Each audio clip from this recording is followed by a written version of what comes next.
Here with you again. Lauren still on vacation. Obviously, Jordan Miller on vacation as well this week. Jeff Mears from our sister station, AM 1310 WDPN, filling in with the news this week. Appreciate him doing double duty. Jordan and Lauren back here on Monday. Our phone number is 330-450-9292, and our text line is 330-269-9292. Thank you for having us on the radio. Thank you for listening at Q92radio.com. And if you are now getting the alert that we are live on Facebook, YouTube, or X, good morning to you guys as well. We appreciate you guys having us on. What do we got for you here the rest of the show today? Already gave away a 4-pack of tickets to Sluggers and Putters in the 6 o'clock hour. This hour, concert tickets. Noah Khan, the Great Divide Tour, is coming to PNC Park in Pittsburgh on July 3rd. That's 4th of July weekend, and you could be there. We're going to give away a pair of tickets to that show. So when you hear the cue to call this hour, be caller number 10 at 330-450-9292. And you're going to the show. You got some plans for 4th of July weekend, like going to PNC Park to see Noah Khan live and in person. So we got that for you. This hour at 8 o'clock, we make a very important phone call. We're calling the grand prize winner of our flyaway to Vegas to see the Backstreet Boys at the Sphere with the Into the Millennium Tour. So many of you want to become a finalist. The ones that are, everyone's so excited, and we are going to be calling the winner coming up in about an hour. We have that for you here. Also, our friends at CSE Federal Credit Union. Tim Plastow going to be in studio with us in the 9 o'clock hour. We'll be chatting it up with him, talking about some ways they may be able to help you and some tips that could help you in your finances and banking as well. So we have all that coming up here for you. Glad you guys are with us. To the text line we go. There's a couple texts waiting for us here. Good morning, everybody. Soapbox Derby Grandma's checking in. Good morning. Good morning, Christian. Marsh checking in. Everyone have a great Thursday. Marsh, great to have you with us. Hope you're having a great Thursday as well. So, good morning. We are off and running on this Thursday. Getting you to work, getting you home maybe from a third shift as you're starting your day. Glad you guys are with us. Appreciate you being with us. Right now, it's Zara Larson at 7:09. It's Midnight Sun on Q92.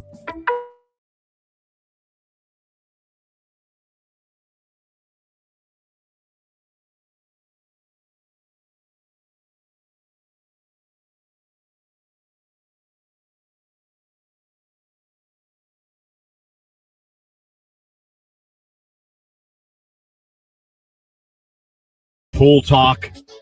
There's all kinds of talk. Boat talk. I'm like, okay. I'm just saying. I'm not saying I don't indulge in the boat talk. I know that because I do. I know. But so I'm not putting this off. Just even on myself, like, okay, let's just calm down. There is a reason though. You see so many boats for sale. Just saying. Let's just calm down on all these projects because none of them are free. Maybe you should go with Jake once and see how you like it. None of these are free. Oh yeah, Jake does have a boat. Yeah.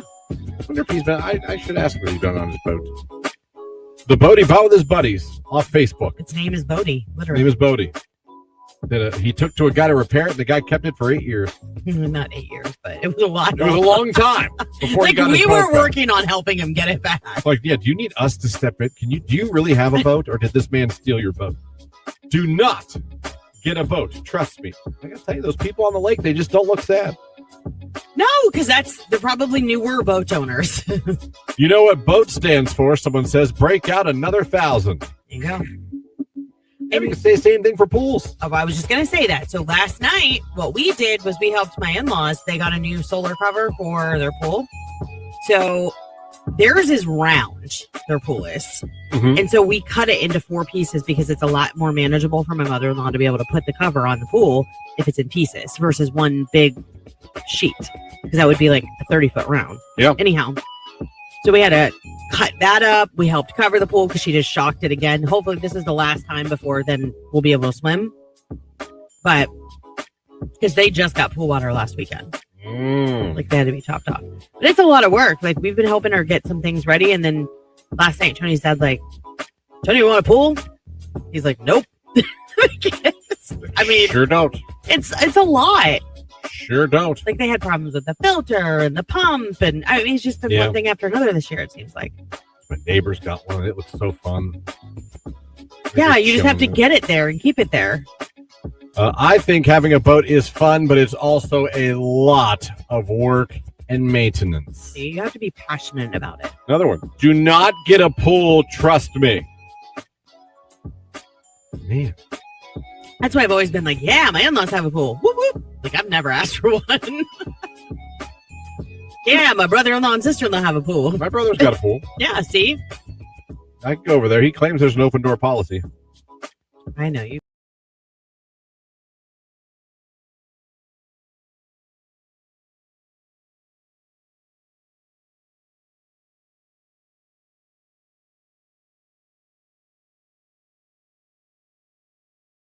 All right, let's get over to the random fact of the day. Penguins have a special pair of organs located just above their eye sockets called supraorbital glands, aka salt glands, because penguins frequently ingest seawater while hunting.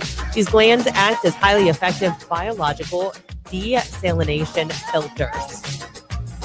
Interesting.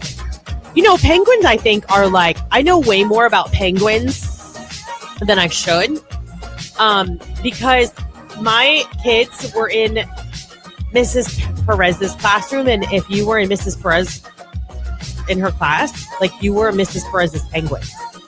And she made sure that the kids really knew a lot about all the different types of penguins. My daughter had to do a penguin report. You know, penguins are incredible animals. Like, they don't have teeth. No, they don't. They have solid bones. They're super deep divers. And like the fun fact that random fact guy gave us, they basically have built-in goggles, because that little weird eye mechanism function above their eye helps. They're kind of built like goggles. It helps give them enhanced underwater vision and all those kinds of things too. And I think it's also cool because they give rocks to each other to woo one another. Did you know that? I think that's super cute. But anyhow, yeah, I told you I knew way more about penguins than I probably a grown adult should. It's not in that line of work, I suppose. But anyhow, yeah, penguins are super cool. And penguins mate for life. That's another cool fact about penguins. So anyhow, I know it's dumb. We all just went back to second, third grade, but whatever. It's fine. Penguins are super cute. So yeah, there was a large portion of my children's childhood that was collecting penguins because they were so inspired by Mrs. Perez's classroom. So shout out to her. She is retired now, but if anybody had Mrs. Perez in North Canton City Schools for first grade, you were blessed because she was awesome. So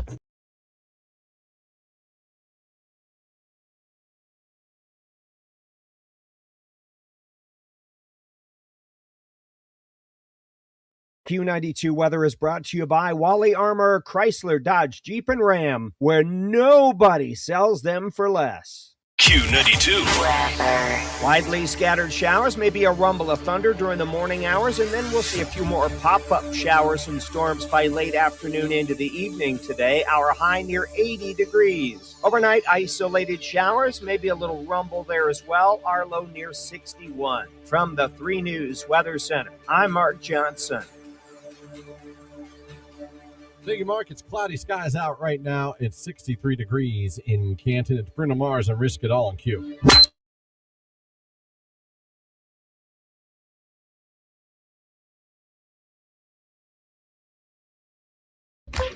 here we go. This one's really, really good. Like this one came in last, and I'm reading it first because I get it. My daughter's summer camp has a strict no phone policy. Yesterday, I picked her up and found out that the counselors spent half the day making TikTok videos with the kids for the camp's social media pages. If phones are banned for kids, shouldn't they be banned for counselors too? Ew. I mean, yeah. I mean, I guess. Well, okay. So the issue is whether the camp is following the spirit of their own rules, right? So phones are banned because they distract the kids from doing activities and interacting with one another. And counselors should be held to the same standard while supervising the kids, right? That said, if they're creating a quick social media update to show parents what the kids are doing, because I know sometimes camps will do that, like, hey, mom and dad, they're fine, like, that's different than scrolling TikTok all day. The question is, were the kids having fun and participating, or did the counselors turn the day into a content creation day for them? If it's the latter, then I'd definitely have a problem with it. And furthermore, did you sign a media release saying that it was okay for your child to be filmed? I don't know. Just throwing that out there. Because I don't know that I would. I don't know what I would do. But yeah, that's a good one. Like, zing. That's a good observation on your part of what happened. I mean, like, that is not okay. Again, I wouldn't be as mad if they were doing it just real quick, but you said half the day. So unless your daughter, and I'm not saying she is, embellishing anything or making it longer than it actually was. But if that was the case, if it was half the day, then that's a whole other problem. So.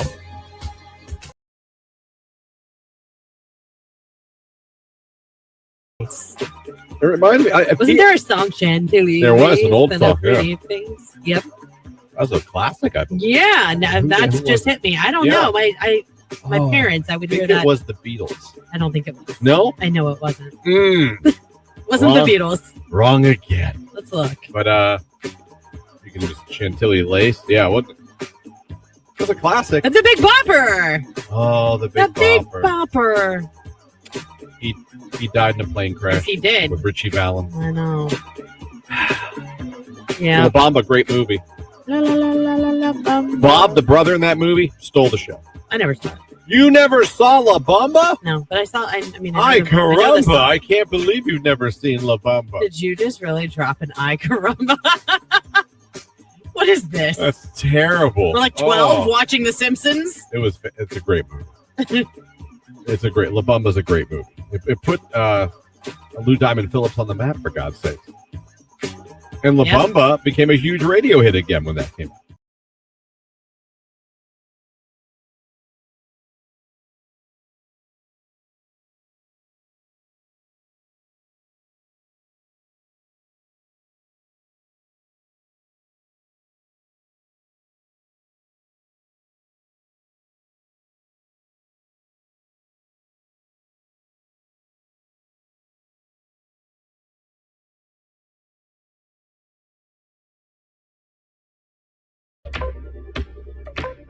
$7:19 right here on today's Hit Music. It's Q92. Christian here with you. Live on the radio, live at Q92radio.com, and live on Facebook, YouTube, and X. Like, follow, and subscribe. Thank you guys so much for making us part of your day. We appreciate it. Again, coming up, going to be calling the grand prize winner of the Backstreet Boys in Vegas. Going to Vegas. Hotel. Airfare. All taken care of. In the Sphere. Seeing the amazing Backstreet Boys concert. This has been a fun contest. You guys have really wanted to win this one. And we're going to make someone's morning here real soon. Looking forward to that. So that's coming up at this hour. I got Noah Khan tickets to give away for his show at PNC Park. Coming up 4th of July weekend. So if you'd like to go to that concert for free, keep listening. I'm going to hit that cue to call. And when I do, you caller number 10. And we will hook you up.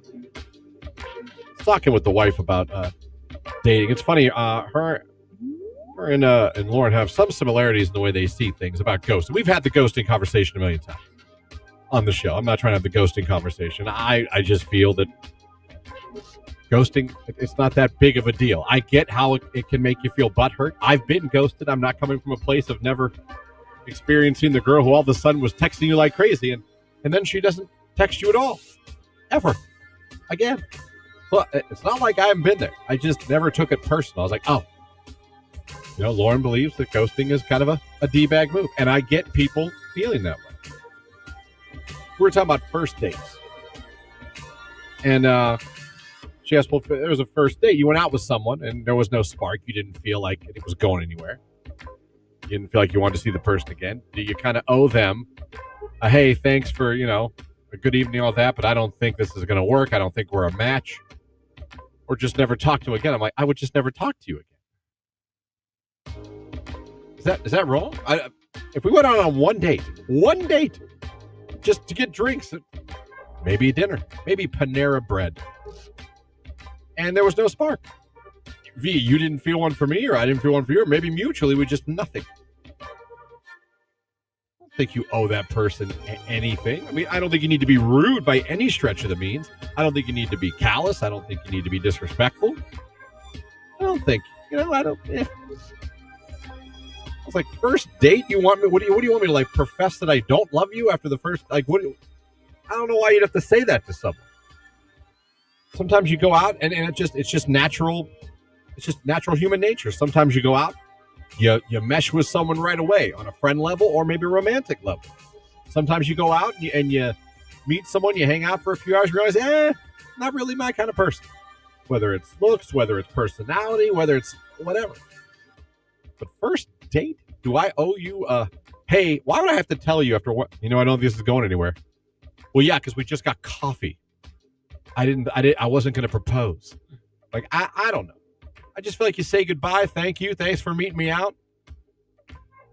Have a good rest of your night. And you go home. Now, you don't say, hey, can't wait to see you again if you're not looking to see that person again. I don't think you do that. I think that's kind of rude. But you thank them for their time. Thank them for hanging out, agreeing to come out. You know what I mean? Get a steak, get a dinner, have a beer. Just go about your life. Go home.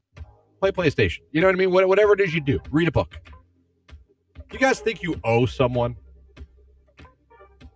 after one date, to tell them if you don't feel it's going anywhere? Like, I don't know. Maybe I'm wrong. Maybe I'm being a sissy. I just don't think after one, I need to profess that this isn't going to go anywhere. Just curious. One date. Or last time you went out with someone and you knew pretty much right off the bat, right from that first hangout session, whether, like I said, it was a dinner, a movie, getting a drink somewhere, hanging out at a park, whatever you did, and you realized it wasn't going anywhere. How did you handle that? Did you tell him right away? Did you just kind of ghost him and not talk to him after that? Did you keep hanging out even though you didn't want to? How did you handle that when you went out with someone? Either you just did it, maybe you have in the past. A situation where you hung out with someone on a date situation, or at least a date atmosphere, and you realize, nah, this ain't for me. This guy or this girl ain't for me. How'd you handle it? Did you tell him that pretty much right off the bat? Did you just ghost him, or did you just quit talking? How'd you handle it? I'm curious. 330-450-9292, the phone number. The text line, 330-269-9292. Want to hear from you guys. Let me know what you think. While we're doing that, random fact guy is here with his random fact of the day. Firehouses started installing spiral staircases because the horses that used to pull the wagons learned how to walk up standard staircases. They typically follow the smell of food cooked by firefighters in the living areas upstairs. Also, riding elevators are 5,080% safer than walking stairs. That's interesting. That's very interesting. Good random facts there, random fact guy. Thank you for that one on the day. Right now, it's Chapel Roan, The Giver, right here on today's hit music, Q92.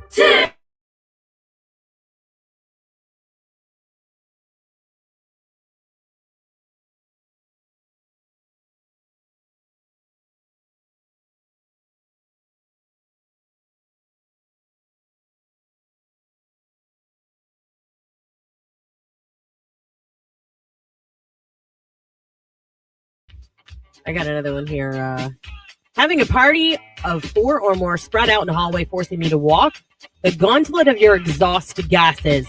Move to one side and get the heck out of my way. Rage room. Yeah, that's it. That's like sidewalk walking, too. So we're a family of 4. I feel like we're pretty good at going 2 and 2 and staying to the side. But there are families that will not move. There are people that will not move. It's like, what? You're not the only person on the dang planet. Like, be courteous. I'm not saying you have to move off of the walkway so that my family can walk through. That's not what I'm saying. We can share it. Just go single file. Go 2 and 2. I don't know. Figure it out. Text message, that's why I dislike people. LOL. I know. People suck sometimes. Someone texted, I'm laughing so hard at you right now. You're 100% correct. I know. What? Why? Why are we punishing our children publicly in the middle of a store for the whole world to see. Not cool. Don't do it. I don't care. Take them to the car. Verbally berate them. Take things away. You look like a doofus when you do it in the middle of a store. I'm sorry. That's just my opinion.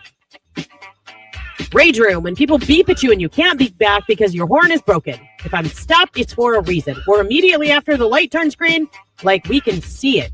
Give me a minute. Damn. Okay, I like that. I had to read it in your angry voice because she had caps. So like, or he, whomever it was, I felt like I needed to convey that to you people.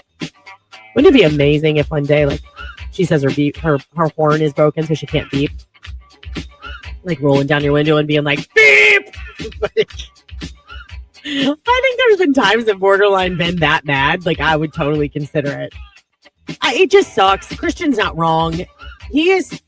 I am constantly being warned that by my own husband and family, because I can be an angry driver if it's really stupid. Like, I flip out. Okay? I do. I'll own it. Christian's always so worried too. He would never do anything like that because he's so worried. In this day and age, and he is not wrong, you can never be sure who you are getting mad at and if they're going to get more mad than you or have more things in the arsenal to be mad at you with. You know? I get it. But yeah. It doesn't just go with the discipline. It is also, like, I was thinking more about that on break, that it is irritating. Like, I just want to look at you and be like, what? When they're like, Skylar, do you want to have a friend over later? Maybe then you guys could make these, I'm going to get you guys matching Teenage Mutant Ninja Turtle t-shirts. But they say it so loud. Have you ever noticed that? Like, okay. The White Sox yesterday by a score of 4-3 in extra innings. The Guardians now 42-39 on the season. They are tied with Chicago for first place in the AL Central. They're off today before starting a home series with the Mariners tomorrow night at Progressive Field. Second round of the NBA draft was last night, and the Cleveland Cavaliers selected Arkansas guard Malik Thomas with the number 34 overall pick in the draft. He averaged 15.6 points a game and shot 41.6% from three-point land for the Razorbacks last season. World Cup action from yesterday. Bosnia-Herzegovina beat Qatar 3-1. Switzerland beat Canada 2-1. Morocco beat Haiti 4-2. Brazil beat Scotland 3-0. Mexico beat Chechnya 3-0. And South Africa beat South Korea 1-0. World Cup action today. Morocco and Ivory Coast, 4 o'clock. Ecuador versus Germany at 4. Japan and Sweden at 7. Tunisia and the Netherlands at 7. Paraguay and Australia at 10. And the United States and Turkey play tonight at 10 p.m. as well. And last night, the Akron Rubber Ducks lost to Richmond by a score of 11-6. The Ducks' record's now 35-34 in the season. They'll play Richmond again tonight on the road. 7:05 is first pitch. That's a look at sports right here on today's hit music, Q92.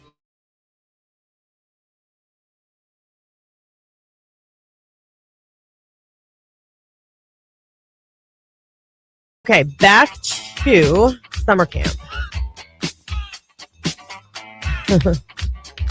I guess I didn't realize till now how popular summer camps were up in this area. Okay, so we had somebody talk about the whole TikTok thing that they found out from their kid, but this one's funny because I get it. We had something similar happen, but not with a summer camp when my kids were younger. She says, I signed my son up for a summer camp too. This one cost me almost $400. They advertise swimming, field trips, games, activities. We're 2 weeks in now, and all they've done is watch movies, play on tablets, sit inside because it's been, quote, too hot. My son says he's bored and he doesn't really want to go anymore. Am I being unreasonable if I ask for a partial refund? I just kind of feel like I got ripped off. Well, I mean, if that's really all they've done, you kind of are. I don't know. Ask questions, though, before asking for a refund. Call them. If they specifically advertised certain things and they're not delivering on that, then you have every right to be frustrated. But before demanding money back, maybe talk to the camp director and find out what's going on. Maybe it's true. Maybe he'd force them to change plans. It hasn't been that hot. In my opinion, I could be wrong. Maybe the pool that you guys use is under maintenance. Maybe they've lost some employees. Maybe they're shorthanded. I don't know. But if you're paying hundreds of dollars for an experience that your child is spending the day watching movies, that's not what you signed up for. Give them a chance to explain it. Maybe they'll fix it on their own, or maybe they'll offer a partial refund if it's going to kind of stay like this. I don't know. But yeah, summer camps. Summer camps are obviously a big thing around here. Who knew? I didn't.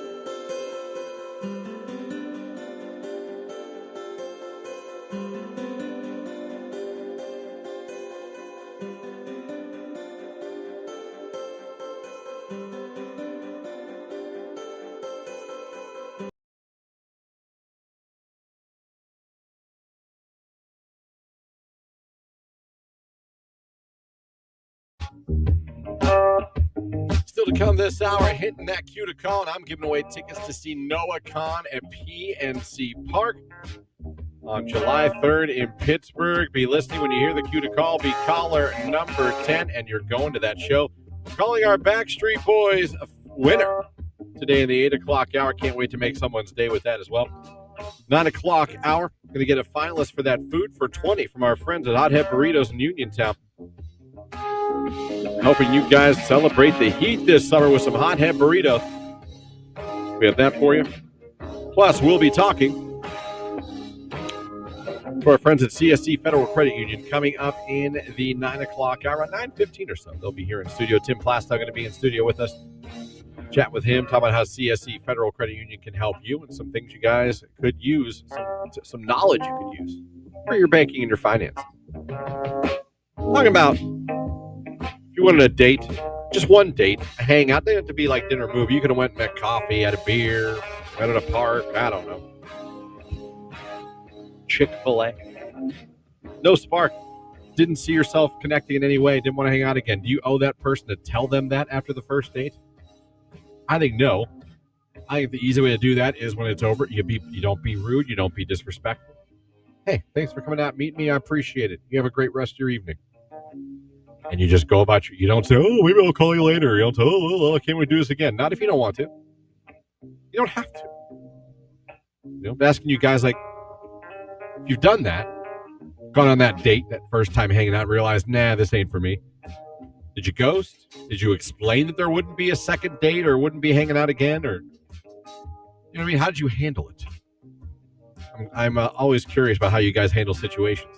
How much different it is from me or from anyone else or Lauren. Text message, ghosted the person 100%. Text message, I would absolutely just ghost them. No reason to talk to them again after that. Someone texted in, I think if you had sexy time, I think there needs to be something said. Well, I mean, now we're in a different, now we're a little bit beyond just meeting for a 7 brew. You know what I mean?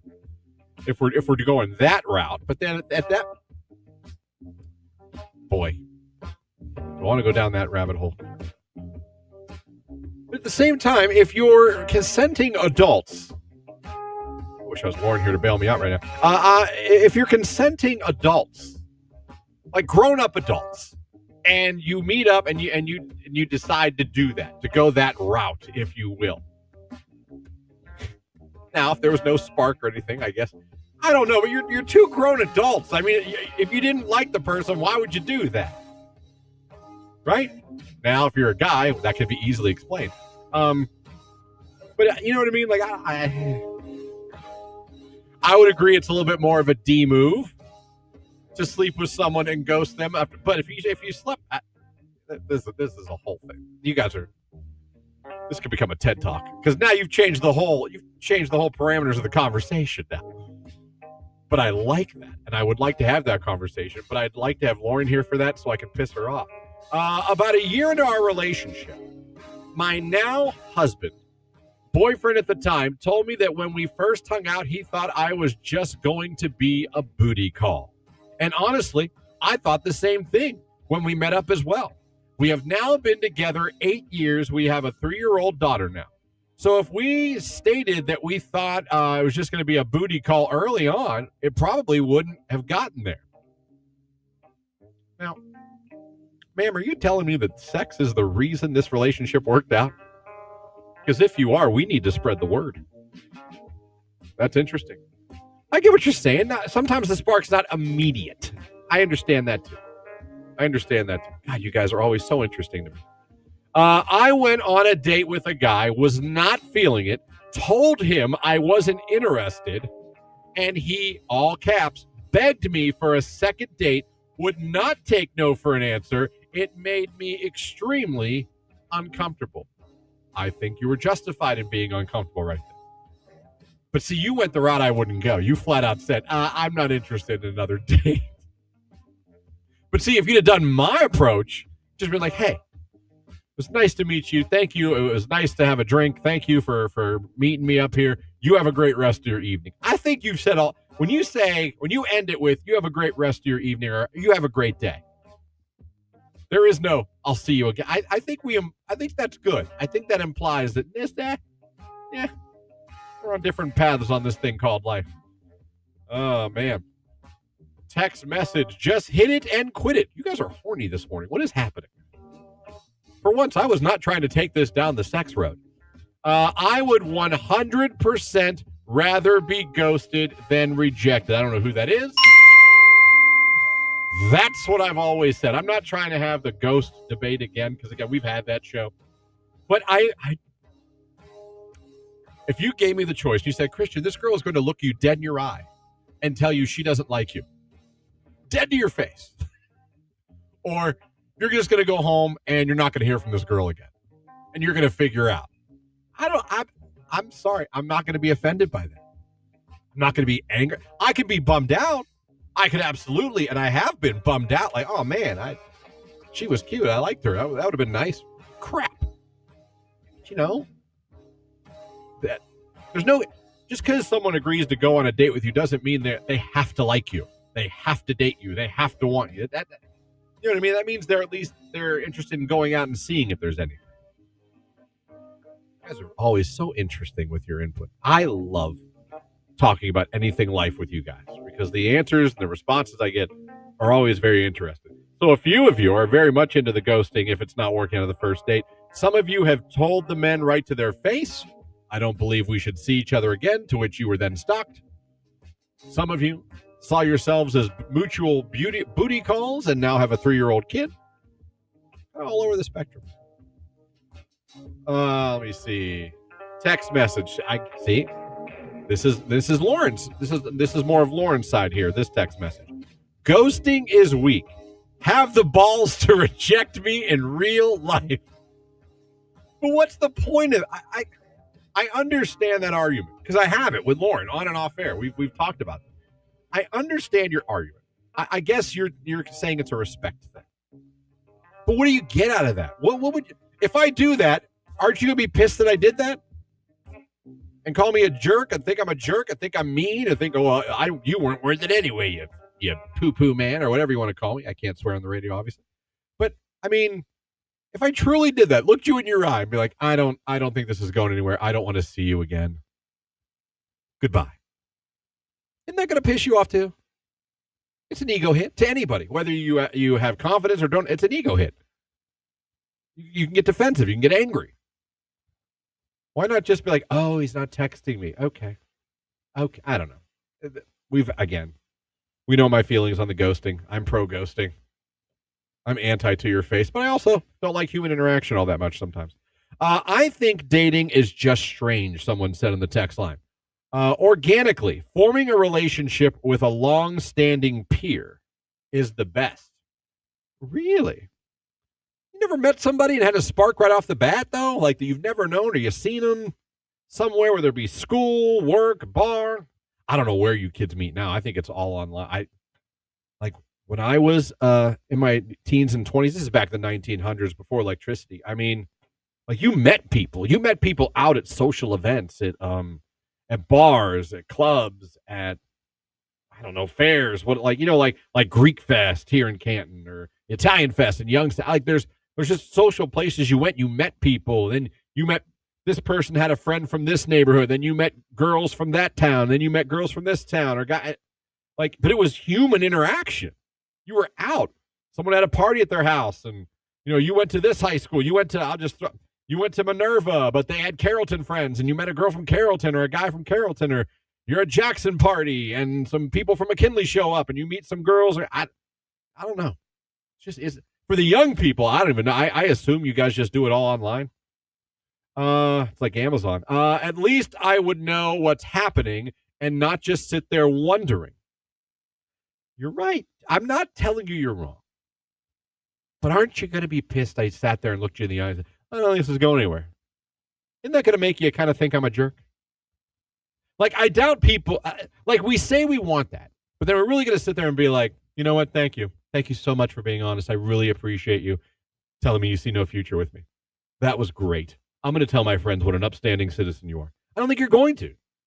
You'd be like, well, screw you. I don't know. But I understand where you're coming from. I really do.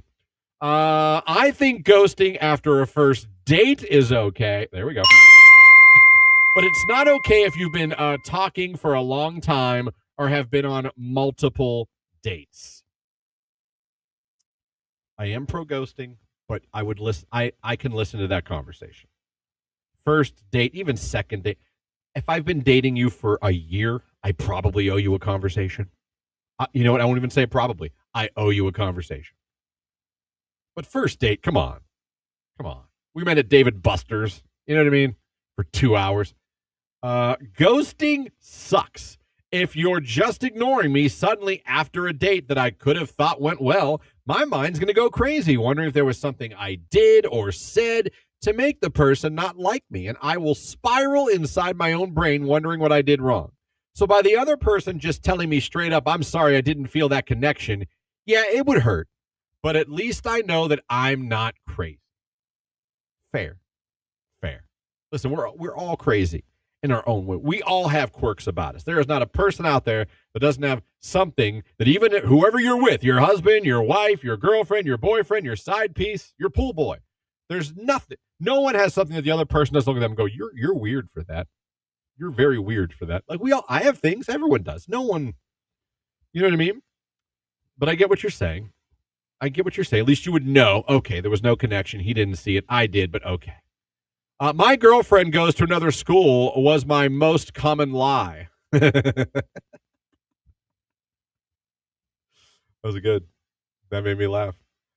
Is it wrong to decide after 3 months went well, that person just isn't for you? Oh, 3 months ghosting. We're on. Oh, that's a good one. All right, everybody. Here's the question now. Yes or no on the text line. All I want to see, yes or no. This guy this man or woman is thinking about ghosting after 3 months. Started out well. They just don't think the person's for them. It's been 3 months.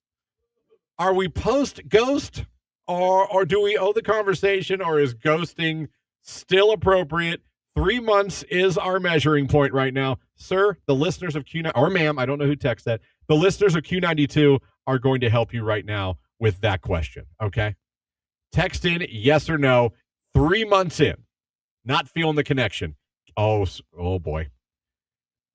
Oh, boy. No, I'm afraid the text line is overwhelmingly saying whoever sent that text in, I'm sorry, you are not allowed to ghost. I'm going to have to give you the buzzer.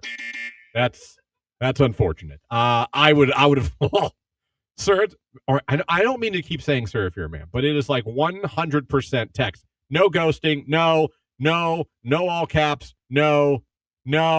F no just came in on the text line. So I think as a collective, as a group here this morning, a great question. But we're going to have to say, I would say yes. But everyone, another one, no, you got to break it off. Yes, I've never seen a vote like this before. Not one person has texted in yes. So I'm afraid after 3 months, you're going to have the uncomfortable conversation. So there you go. There you go. We should start a new segment called Ask Q92, where you text in a question that you would like answered about your life. I know we do Free Advice Friday, but let the listeners, let the text line, the phone line tell you. So you got one. Someone said ghost them. Yes. It's always one. I used to say, you only need one. You just need one person who agreed with you. Sounds like someone needs to put on their adult pants and effectively communicate. Oh, great conversation. Great conversation, everybody. All right, 7:47. We're late, but it's never too late to give away concert tickets. What do you say? Noah Kahan, The Great Divide Tour, coming to PNC Park in Pittsburgh on July 3rd. Would you like to be there? Because I'm going to give away a pair of tickets right now. This is not a finalist. This is a you win the tickets. Let's go. Be caller number 10 right now on Q92.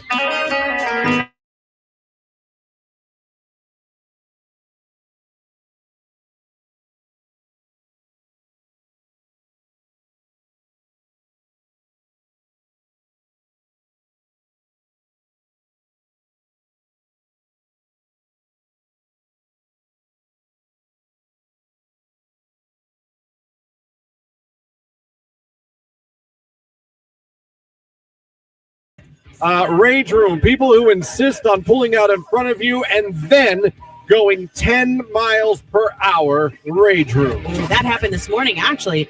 I was going so fast and they were going so slow and no one was coming and it was in a passing area. So I was just like, doo, doo, doo, doo, doo. I went around, went right back around them and they were like in my rearview mirror. Yeah, I'll never. That like, is. Why did you just? There was literally no one behind me. Yeah, no. Literally no one. That is an instant rage for me, too. The person that comes flying up your ass when you're in the fast lane, even though you're going fast in the fast lane, you get over for them. Like, okay, I get it. They pass you and immediately get in the slow lane after they pass you. Now, they weren't riding your butt. They were coming flying up. Yeah. So it's not like that one. Yeah, that gets me a lot. And that and the bobber and weaver, the guy who just goes back and forth. Oh my God, we were on the highway going up to the hospital last week in Akron, and this guy in a Mini Cooper of all cars, which I get it Cooper. Because they're so small, so I get it. They can zip around. But like we literally saw him. He was going from one side of the highway to the next, like weaving through traffic to get ahead. Those are the guys that cause a 6-car pileup. Yeah, actually, yesterday, my son and I, we saw a Penske truck. It was getting off at Schuylkill. Must have been the wrong exit at the very last minute. I swear to you, he had to have flipped the street sign.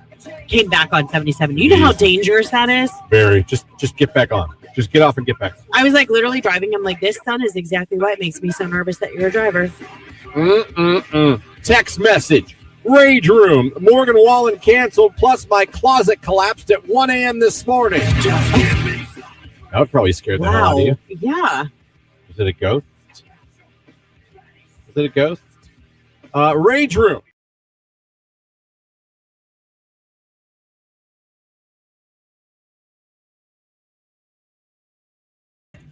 Rage Room, people who insist on pulling out in front of you and then going 10 miles per hour. Rage Room. That happened this morning, actually. I was going so fast and they were going so slow and no one was coming and it was in a passing area.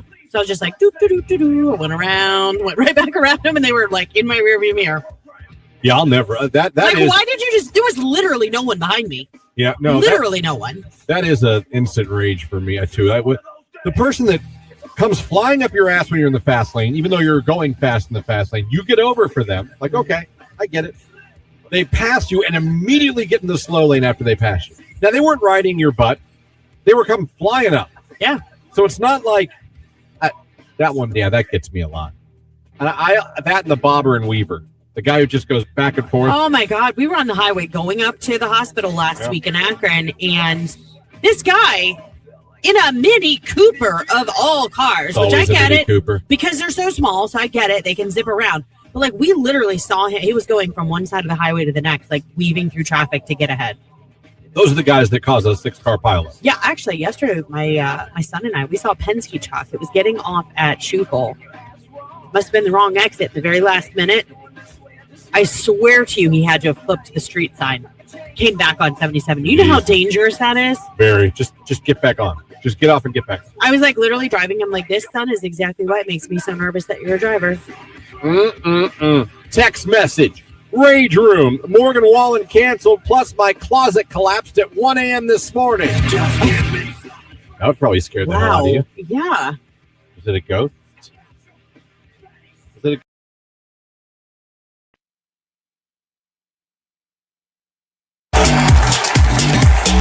Q92, hello, who is it? Hi, this is Madison. Madison, where are you calling from? Salem. All right, Madison, guess what? You're caller 10, you're the winner. Holy crap, no way. Oh, yeah, no, holy crap is right indeed. You're going to see Noah Khan at PNC Park with the Great Divide Tour on July 3rd. How about that? That sounds amazing. Made my day better. Here you go. Well, then do me a favor. Now we made your day better. Why don't you tell everybody listening on the radio what radio station just hooked you up with tickets to see Noah Khan? Q92. It bugs.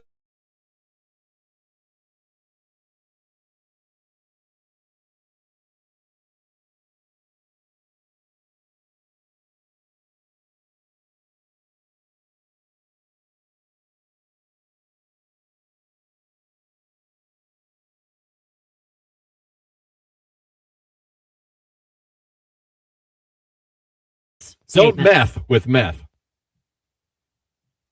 Put it on a t-shirt. You know what? What? We also... Your life will be a meth if you get on meth. We got this booklet. We ordered East of Chicago pizza on Friday night. We got this booklet that was like hugs, not drugs on the front of it. And it had some coupons to some local places. But then the whole back of it was slang terms for drugs so that parents would know, like, if their children said jelly beans, for example, that they were talking about. Jelly beans Not is jelly code beans. for a drug? Yes. Which one is jelly I'm bean? trying to remember. Meth. Crystal meth. No. Molly. No. Jelly bean. Marijuana. Drug slang. Black tar heroin. I had never heard it called that. So, but that's why jelly beans stuck because I was like, jelly beans. Yeah. I'm old. I didn't know. I didn't either. Crack. Yeah. Oh, jelly beans are crack? Or Adderall. Yeah, like, that's a big Adderall and crack. No, the slang jelly beans most commonly refers to amphetamines like Adderall or dexedrine or crack cocaine. These little illicit drugs often come in small, colorful pill or rock form. That's why they call them jelly beans. Oh, okay. That checks out. Yeah. I didn't know that, though. So we were just like, oh, you're out there eating jelly beans. And you're like, we were joking because our kids were like, what is this? As we were eating dinner, we were all reading through all of the slang terms. Jelly beans. Yeah, you learned I something. know marijuana is the devil's lettuce. That wasn't actually on the list. No. Yeah, the devil's lettuce. Yeah. That's what it's called. She's cracking me up this morning. Also, the person with the SeatGeek issue, contact your bank and dispute it with your bank. You'll get your money back. Yeah. Interesting. We'll get to more of the...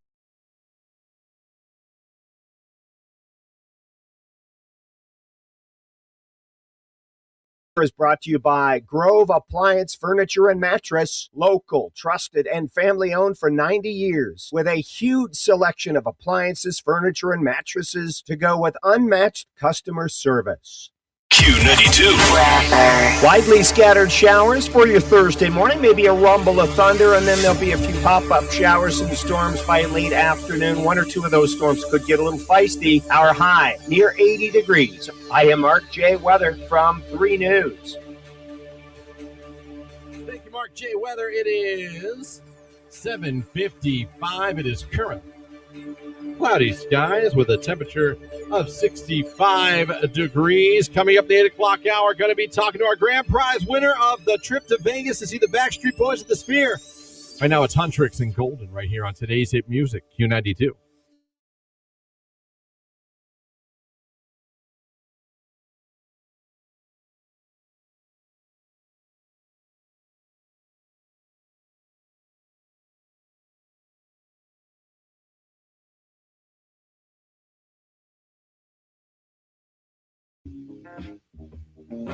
Sometimes we take some of these TikTok people a little too seriously. Sometimes they take themselves too seriously. The dating experts said there's a new test that a woman puts you in, and it's called the Hold My Purse test. God, okay. He said most men don't realize that this is a test when a woman does this. I don't even believe this. I really don't even believe this. He said by holding a woman's purse, she'll lose attraction for him. He said men should say this when a woman asks him to hold her purse. No, I'm not a purse holder. You can put it on the table over there. He said this shows that the guy isn't looking for her approval and that the guy won't accept her emasculating him. Emasculating? Does it just hold my purse? Now Yeah. listen, it's like, yeah, but do I really care? I mean, no, I I don't let really Tony care. do it, like, especially if I have to go into the restroom and pee and, like, I can't put it across, like, if it's not a crossbody. Yeah. I'll be like, hold this for 2 seconds just because I don't want to look at it in the Really? bathroom with me. And I don't think it was ever a test of No. Tony's love and devotion. No. I think Actually, it would have backfired sorely if you would have given me a hard time about it. What? Then it would have been a test of love and devotion, but on my end. If he just said, no, I'm not Right. holding your purse. Really, what? I'm not Yeah, a you purse. are. So, gentlemen, you tell those women, I am not a purse holder. If you do that, she'll know you're an alpha I mean, he man. didn't hold it like a woman. He just held it. You know what I mean? Yeah. Like, Yeah. or sat it on like a bench if there was something right next to him to watch it. Listen, I've bought Jamie women things before. I've never even thought, I don't care. Ooh, Tony he struggled with that a long time ago. Now I don't think he'd care as much. I No. think what got him over that was when I had kids. Yeah. I was like, I am not going to the store, Yeah. so you're gonna have to go She's get not that. on the regular asked me to do that, but there's times maybe she's was at home and couldn't like, I need leave them. and and something where she couldn't leave herself and asked me to, even said like, I hate to ask you, but like, yeah, that's fine. But apparently, guys, it's all been a test all this time. When they say hold my purse, they want to see if you're a man or not. If you're an alpha, a beta would hold that purse. That makes me a beta, apparently. I'm a purse holder. Question for Christian. What's your... What, Jesus Christ. Good morning, Christian and Lauren. I don't have the text line open, so I don't know what that... Little Big Norm checking in. A real man would hold a purse, go to the store, get his woman her feminine products. It shouldn't bother a man to do those things. Hold a purse? Listen, I didn't know it was a test. I passed that test before. It never got me anywhere. That's what I was going to say. I mean, it's a dumb test. It's a dumb You don't think? Was there any real tests that you gave Tony?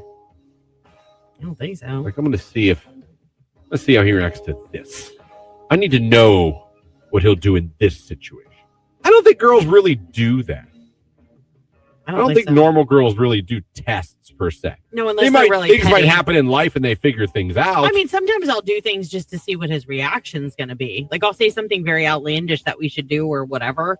Like, knowing full and well, like waiting for it. You know what I mean? How he's going to respond. But you've never done But like it's not a test. prove your love test No. or loyalty test or No.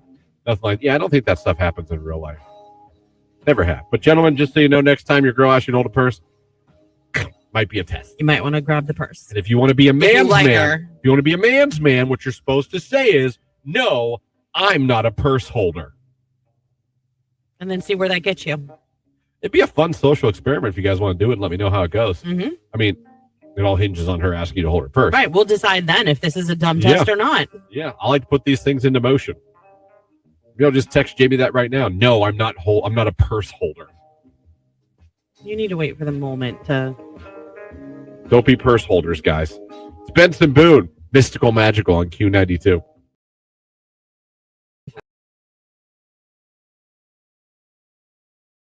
Random fact today, William H. Taft was the first president to throw out the first pitch at a Major League Baseball game. He threw a ball from his seat to Washington Senators pitcher Walter Johnson in the year 1910. That was before my grandma was born.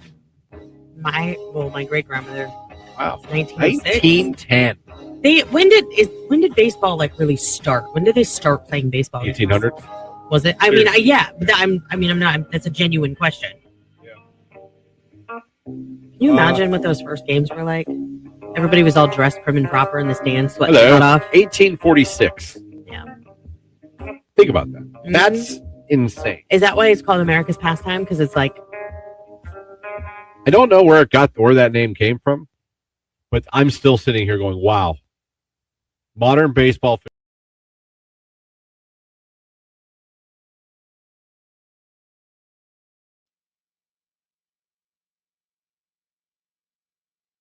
A car attempted to pass a pickup truck and hit an oncoming SUV. 70-year-old Lee Meadows of Waynesburg was killed and 3 other people were injured. The crash is under investigation. A Waynesburg woman suffered serious injuries in a crash Tuesday night on Route 30 in Canton. Police say 49-year-old Bonnie Yeagley was ejected from a motorcycle after it overturned around 8:20 in a westbound construction zone near milepost 156. The bike was being operated by 46-year-old James Yeagley, who suffered minor injuries. Both were transported to Altman Hospital. The crash is under investigation. No other vehicles were involved. Route 30 was closed for nearly 2 hours. 2 major revitalization projects in Stark County are getting a boost from state historic tax credits. In Alliance, the Oddfellows building on East Main Street will be rehabilitated with about $400,000 in tax credits, restoring historic features while adding retail space and small offices. In Canton, the Rankert building on Market Avenue North will receive nearly $9.8 million in tax credits to help transform the former skyscraper into a 111-room hotel with restaurants on the lower levels. State officials say the program is part of more than $86 million in tax credits awarded across Ohio.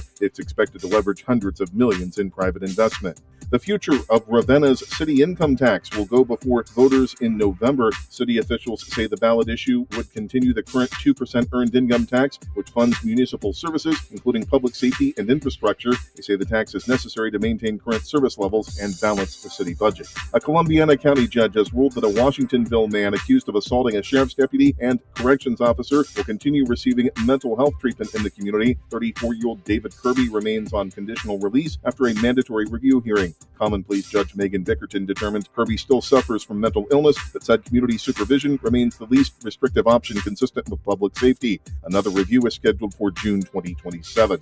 A Mahoning County judge has sentenced a Youngstown man to prison for attacking a neighbor during a June 2025 dispute. 62-year-old Marcus Cobb was ordered by Common Pleas Judge Anthony Dapolito Wednesday to serve 2 to 3 years after a jury convicted him in April of felonious assault. Prosecutors said Cobb struck a man in the head multiple times with a pipe while the man was doing yard work on the city's south side. The victim required hospital treatment. For Q92 News, I'm Jeff Mears. This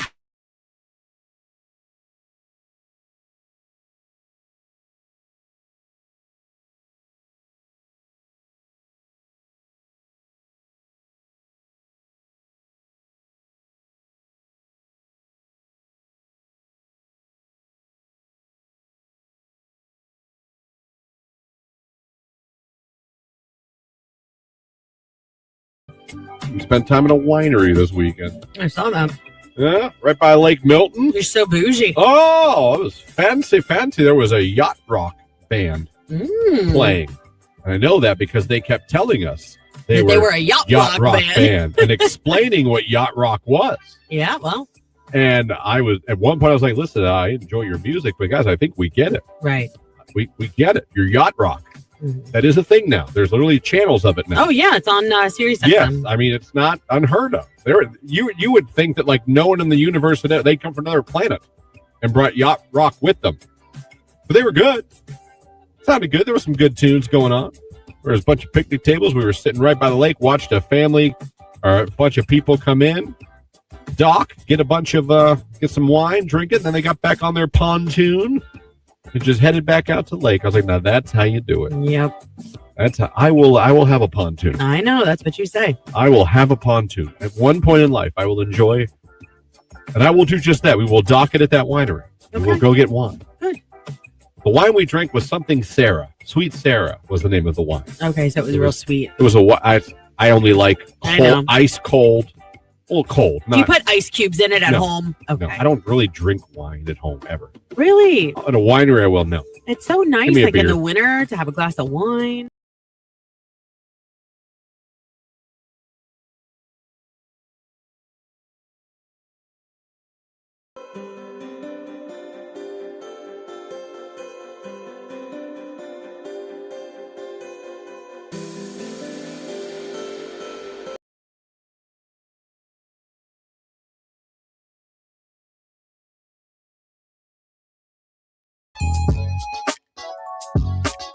8:06 right here on today's Hit Music. It is Q92. Good morning, everybody. Christian here with you.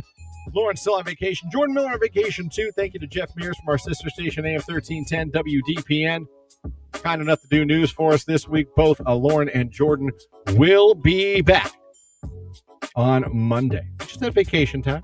I was on vacation last week. Lauren and Jordan, they're on vacation this week.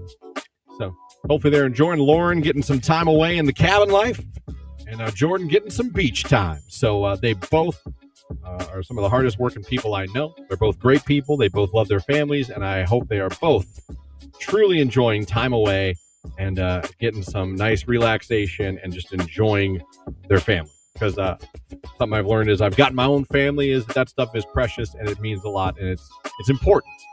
So I hope they're both enjoying their time off. Like I said, both well-deserved. But the morning show will be back in its entirety with him with the news, Jordan's news, and Lauren and I together coming up on Monday. But that's Monday. Right now we're in the 8 o'clock hour, and this is a pretty big moment on the show.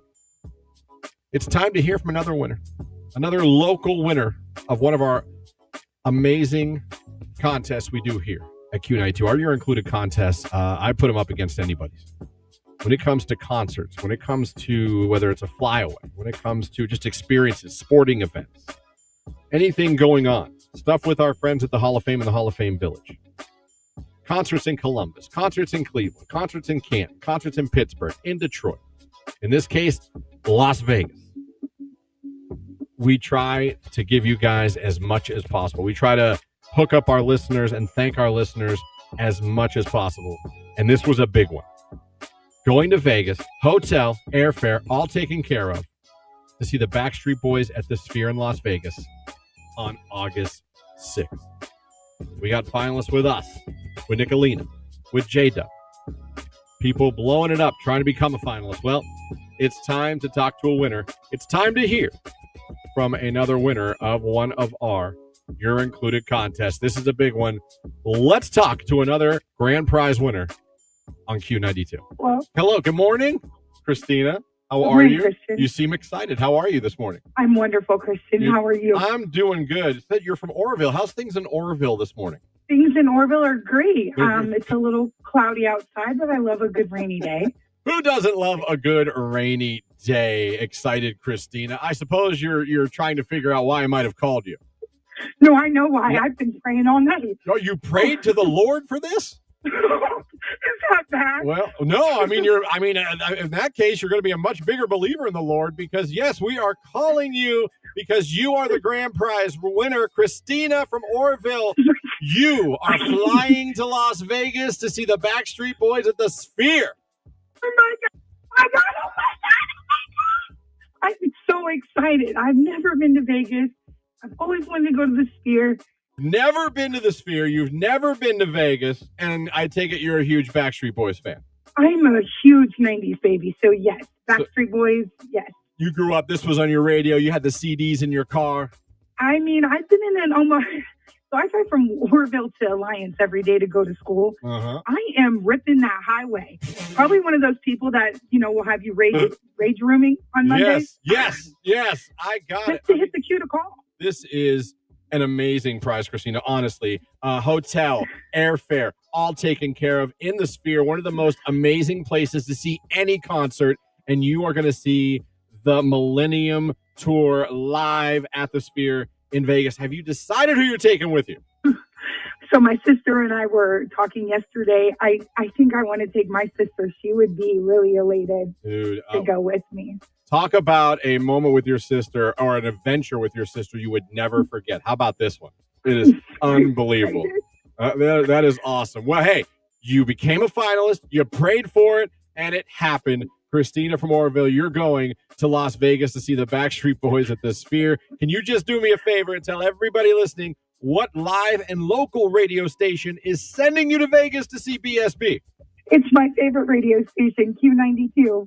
There you go, Christina from Oroville, getting hooked up. Oh, is she excited? Her and her sister flying to Vegas, putting them up in a hotel room, and they're going to the Sphere to see the Backstreet Boys. That is awesome. Congratulations again, Christina from Oroville. That is great. Speaking of the Backstreet Boys, it's everybody right here at 8:11 on Q92.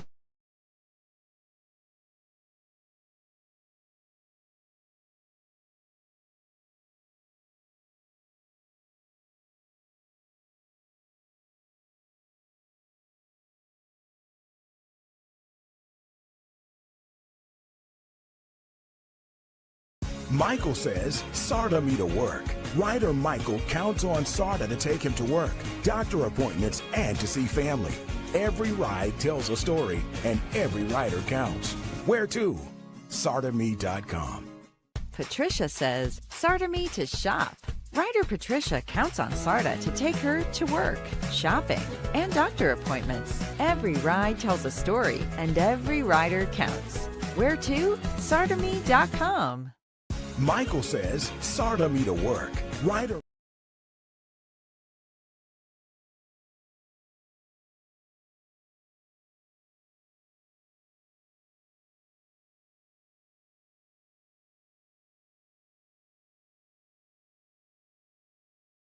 I was very jealous of all the people with pontoons yesterday.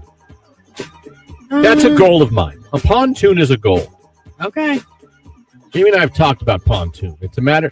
We are now in the discussions in our lives of pontoon or pool. Pool. The problem is people can tell me reasons not to pick either. Oh, 100%. Pools are a pain in the... Trust me, I know this. The interactions I have with our neighbor in the summer is usually over the fence because he's cursing at his filter. Oh, yeah. And like my in-laws have a pool, and we know how much work it is because we are now in the stages where we're helping with like getting it open and, you know, things that need done. Yeah. It sucks. However, you can walk out into your backyard and get in the pool. A pontoon is a whole nother story. You got to haul it. You got to load it in. You can take it to the boat launch. You've got to wait on a busy weekend to be able to get your boat into the boat launch. Like, unless you pay to dock it. Unless you pay to dock it, and you could dock it. But I think a pontoon sounds great. But I think the nostalgia, like, and like the fun wears off faster than you think. You could be right. I was watching people on Lake Milton yesterday. And there was more pontoons out there than jet skis and fishing boats and speed boats. And it just looked like the best time. I think it makes sense if you live on a lake and have your own dock. Then I think you're really going to use it as much as you think you're going to use it. But to leave your house and to go to the boat for a boat day, I think happens less than a lot of people realize until they start doing it. Walking out your back door on an 85-degree day. Like, I'm just going to go jump in my pool. Get done cutting the grass and you're dying of heat. Jump in the pool. Both text line, both are a pain in the ass, but having a boat is more trouble than it is worth, someone said. Someone, then the next text, you will so regret getting a pool. Yeah, I get it. You can make arguments that both are bad investment. People that... But why is it the people that complain are the people that have them and they still have them? They for sure do, because they're fun. They just get tired of maintaining them and all of the things that comes with it. Yeah. Pools are expensive when they break. So are boats. Oh, there's no that's just going to cost me $50. You need a new liner. You tear your liner. Yeah. That's expensive too, because you got to have all the water drained and then you got to have all the water put back in. Yeah. No, you're not lying. I mean, there ain't nothing you're saying that ain't true. Although I will say, when they replace the liner in a pool, I had no idea that's how they did. Like, they literally almost lay this vinyl liner down, and then they put the water so it suctions to every nook and cranny. There's some science in there. Yeah, for sure. There's some science in there. So yeah, absolutely. No, I can't argue with anything you just said, Lauren. It's just that itch. Every summer you get that itch. No, and my advice to you would be there's a lot of places, marinas, that will do rentals. Take it out a few times before you buy. Rent one. Could I see myself would I come to the lake enough to justify as a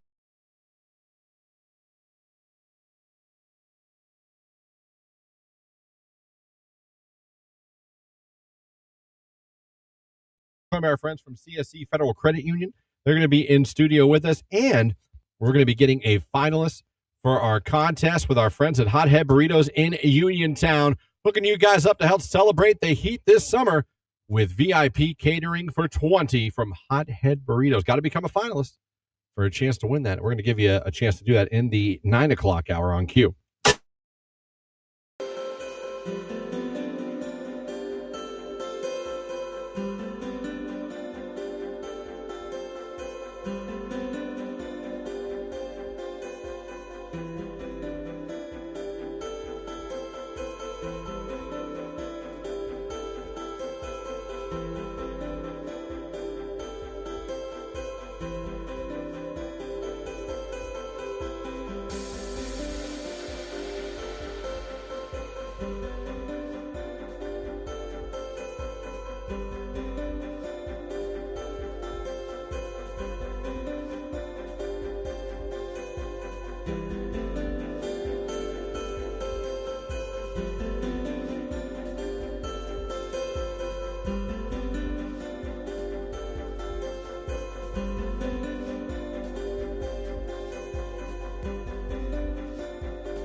92 weather is brought to you by Wally Armor, Chrysler, Dodge, Jeep, and Ram, where nobody sells them for less. Q92.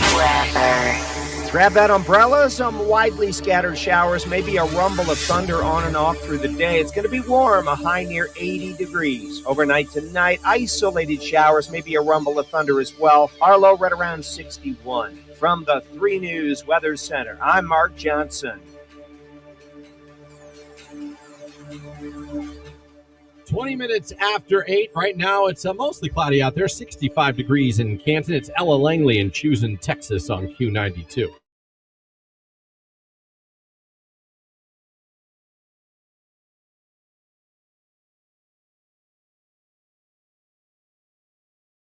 Watch out for those guys. Back to one lane. I'm like, you have any rage today?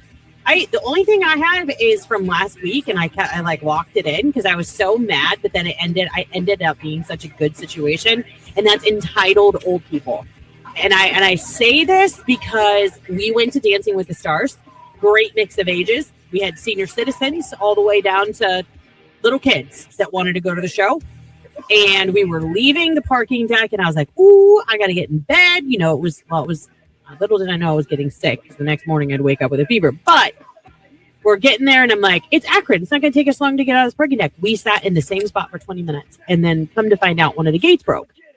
Yeah. So, like, they were fixing it, trying to get us out of the garage and, like, reroute traffic that was already backed up, waiting to get out of the garage. Anyhow, this woman comes off of the elevators with her granddaughter. What a beautiful thing, going and seeing Dancing with the Stars. Absolutely. She strolls over, gets in her Lexus, backs up, comes over, and at this point, we're at the turn to like go down. We're seeing light at the end of the tunnel after we've already been there 20 minutes. And she gets, I'm not even kidding, maybe 3 feet away from my car with her front end of her bumper, like she wants me to let her in. You didn't let her in? I didn't let her in. So then the lady behind me, she's driving a Yukon Denali. Like you do? Yep. She's inching up on my butt. She's been there just as long as I have. Because we've made eye contact in our side mirrors a couple of times over the past 20 minutes.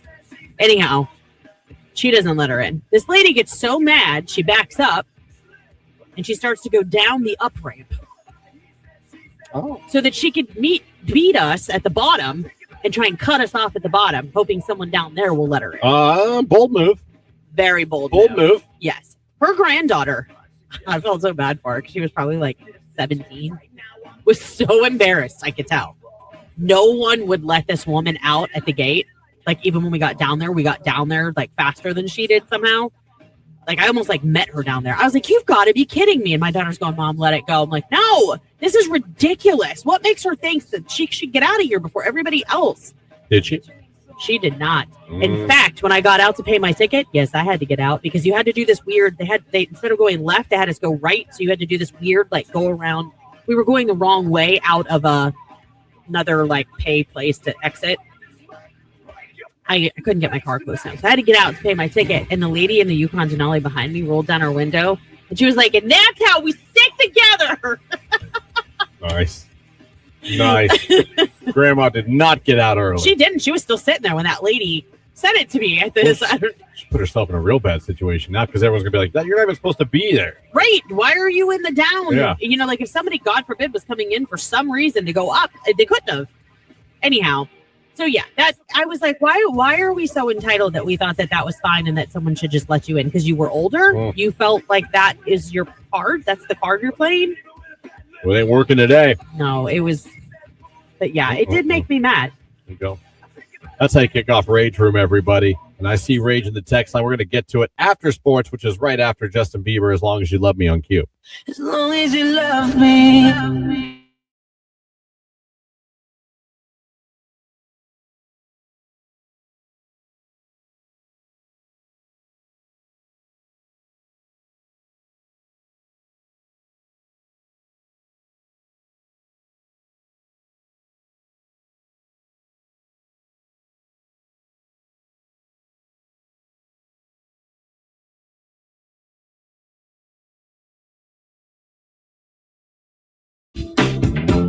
8:24 right here on today's Hit Music. It is Q92. Good morning, everybody. Christian Bigglesworth here with you again. Lauren on vacation. Jordan Miller on vacation, too.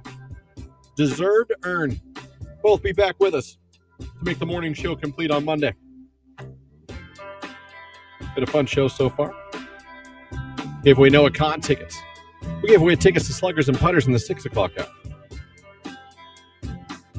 We just talked to our grand prize winner of our Backstreet Boys in Vegas contest. We've still got on the show today our friends from CSE Federal Credit Union going to be stopping by. Looking forward to a conversation with them. Tim Plasta, always a great guy, always fun when he stops by. We're going to talk about ways to further your money in today's economy. We're going to talk about auto buying in 26. I'm also going to talk about fraud. So good topics, always a good conversation. I feel like whenever CSE Federal Credit Union and Tim come in or any of his people come in, I feel like it's an interesting conversation where you walk away feeling like you learned a little something. And you kind of get the feeling of how much people at CSE Federal Credit Union and the good people like Tim and his staff are not just, they want to help you. They don't just want you to bank with them. They want to help you. And you get that vibe from them every time they're here in studio or out with us at an event or you see them out in events. They help out so much they're so embedded in the community. It's fantastic. They're always with us for our students for sobriety broadcast every year. So again, it's always an interesting conversation. And I always feel like we walk away and we learn something through them. And if you're looking maybe to bank somewhere, maybe CSE is where you want to go. We'll talk to Tim. And again, we're gonna talk about helping to stretch your money in today's economy, auto buying, and we're gonna be talking a little bit more about fraud. We're getting tricky with fraud these days. We're gonna talk about that coming up here. Saw a funny article today about it was a thread on Reddit about asking people the most annoying thing about their bosses, the thing that drives them nuts about their boss. We all have bosses, and whether you love your boss, whether you just tolerate your boss, or whether you hate your boss, I don't care where you're at on the spectrum. There's going to be something about your boss that drives you nuts. Maybe you don't hate, maybe hate, but it drives you nuts. You might hate your boss. But there might be someone just drives you nuts. My question is, what is that thing with you? Whether you love your boss, just put up with your boss, can't stand your boss, would like to MMA fight your boss, whatever it is. What is, if you had a pinpoint, I said, give me the one thing about your boss that drives you up a wall. What would it be? What would it be? I had to think about mine. I would think not opening emails. I would have to say would be one of mine. Not opening emails. I emailed you that. Oh, I didn't get it. I emailed you that 3 weeks ago. Oh, I'll send it again. Son of a... That would be mine. Not always opening email. You know what I mean? I've had other bosses in my life and other jobs that were just mean people. I didn't like them as human beings.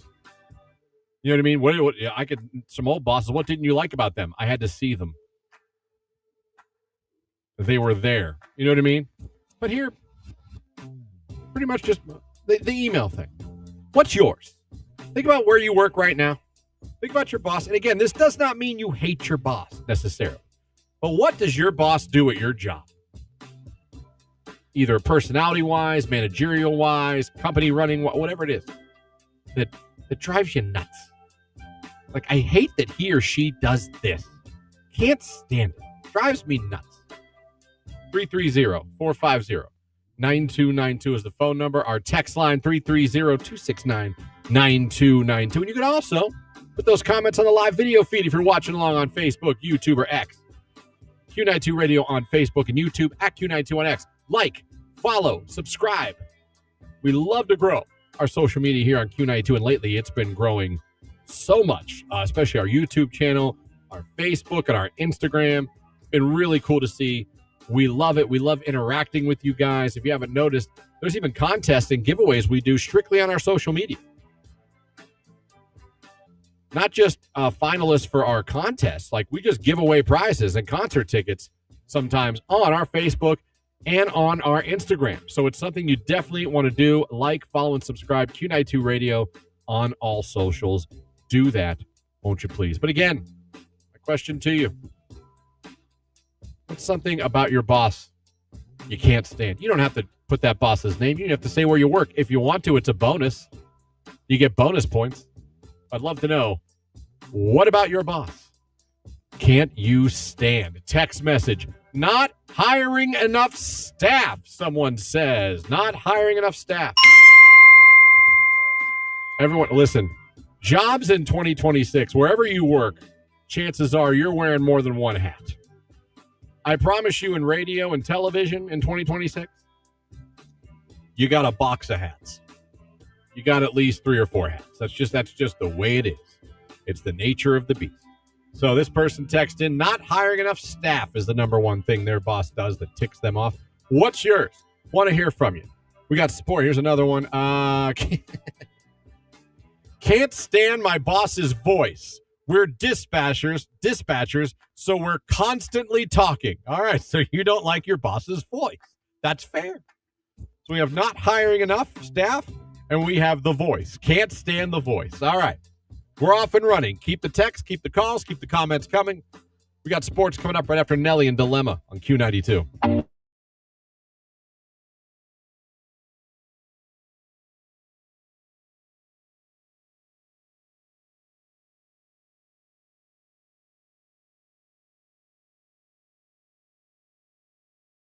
No one wants coconut in their breading. No one wants coconut for anything. That's not true. What's that coconut chocolate bar?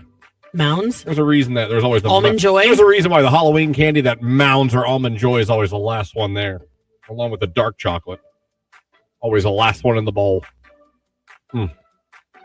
One has the almond and one does not. Almond Joy? Yeah, that probably is the one with the almond. Probably. Oops-a-daisy. Probably. But the coconut, I mean, you know what else, if we're going on what sucks, and I don't know why we're doing it? Peppermint patties. Oh, my gosh. Put them on an island and burn the Get out island. of here. Who Who the hell doesn't like a wants cool, crisp mint peppermint patty? You know what I want to mint when I have bad breath? That's the only time I crave mint. When I have bad breath. Listen, some people like mint, some people don't. Some people like mint chocolate chip ice cream. Oh, my nephew gets super mad because he says it's like, who would want to eat toothpaste? I as a could treat? not agree more. But he's like the only one in our family that won't eat. Or just open your mouth and squeeze a bunch of Crest in there. You know what I mean? You're doing the same thing. No. With a hint of chocolate. You know how mad I am when I bite into a chocolate. And a peppermint mint? patty has so much mint and the thickness to it. It is that cool exhale because it's so minty. Great ad campaign back in the day. Remember those commercials? The peppermint patty when where they you were skiing. went to a York peppermint patty, and the guy's, I'm skiing the Alps. Yeah. And he's in his living room. I do remember that. Yeah, and he's standing on the coffee table. Yeah. They had great commercials. They were fantastic. They were that, and what would you do for a Klondike bar? Oh, to me, Klondikes are timeless. People forget about them. They're still amazing. Oh, we don't forget about them as a family. I get the crunchy one. Like the Heath? No, God, no. Heath is awful. I get the just regular crunchy one. It's almost like a Nestle Crunch wrapped around. Oh, I see. Okay. I don't know if we've ever had that. Well, we've gotten the Reese one. We've gotten the cookies and cream. My husband loves the Heath. My son loves the double chocolate. But even the standard is fantastic. Oh, the OG vanilla ice cream with a chocolate shell? Yeah. God. Whoever made the Klondike bar, God bless you.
Fast Break with Christian Bigglesworth on Q92. The Cleveland Guardians beat the White Sox yesterday by a score of 4-3 in extra innings. The Guardians now 42-39 on the season. They are tied with Chicago for first place in the AL Central. They're off today before starting a home series with the Mariners tomorrow night at Progressive Field. Second round of the NBA draft was last night, and the Cleveland Cavaliers selected Arkansas guard Malik Thomas with the number 34 overall pick in the draft. He averaged 15.6 points a game and shot 41.6% from three-point land for the Razorbacks last season. World Cup action from yesterday. Bosnia-Herzegovina beat Qatar 3-1. Switzerland beat Canada 2-1. Morocco beat Haiti 4-2. Brazil beat Scotland 3-0. Mexico beat Chechnya 3-0. And South Africa beat South Korea 1-0. World Cup action today. Morocco and Ivory Coast, 4 o'clock. Ecuador versus Germany at 4. Japan and Sweden at 7. Tunisia and the Netherlands at 7. Paraguay and Australia at 10. And the United States and Turkey play tonight at 10 p.m. as well. And last night, the Akron Rubber Ducks lost to Richmond by a score of 11-6. The Ducks' record's now 35-34 in the season. They'll play Richmond again tonight on the road. 7:05 is first pitch. That's a look at sports right here on today's Hit Music, Q92.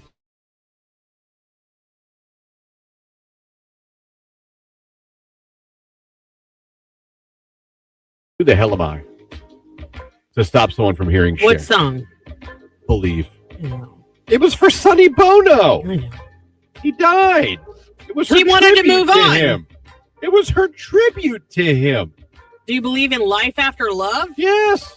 I can feel inside me say, oh, probably one of arguably the greatest song about someone passing ever written. No. Arguably.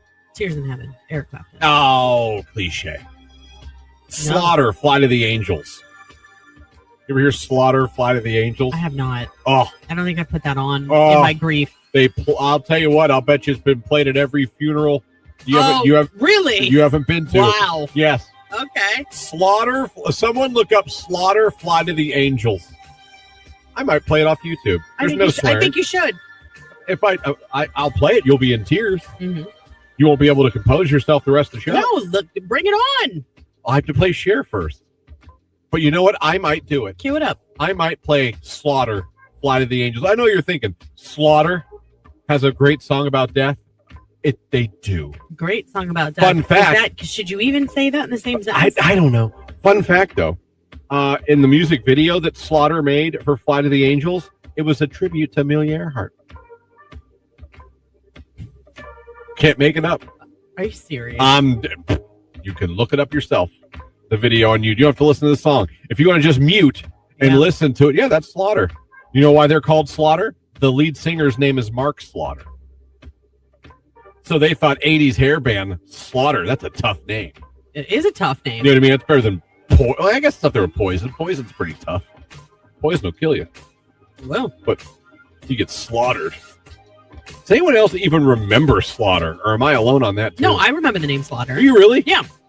They had a big hit, Up All Night, because Sleep of my All Day. sister, because she was older, and like my husband's best friend loves 80s hair bands. I mean, loves. They're there. Yeah. Cher is a great singer, arguably one of the best. Mm-hmm. Arguably. Trust me, I like some of Cher's music. I think we've played the crap out of Believe. I think that's why, I'm over it. Because we care about Sonny Bono. Okay. I think that's great.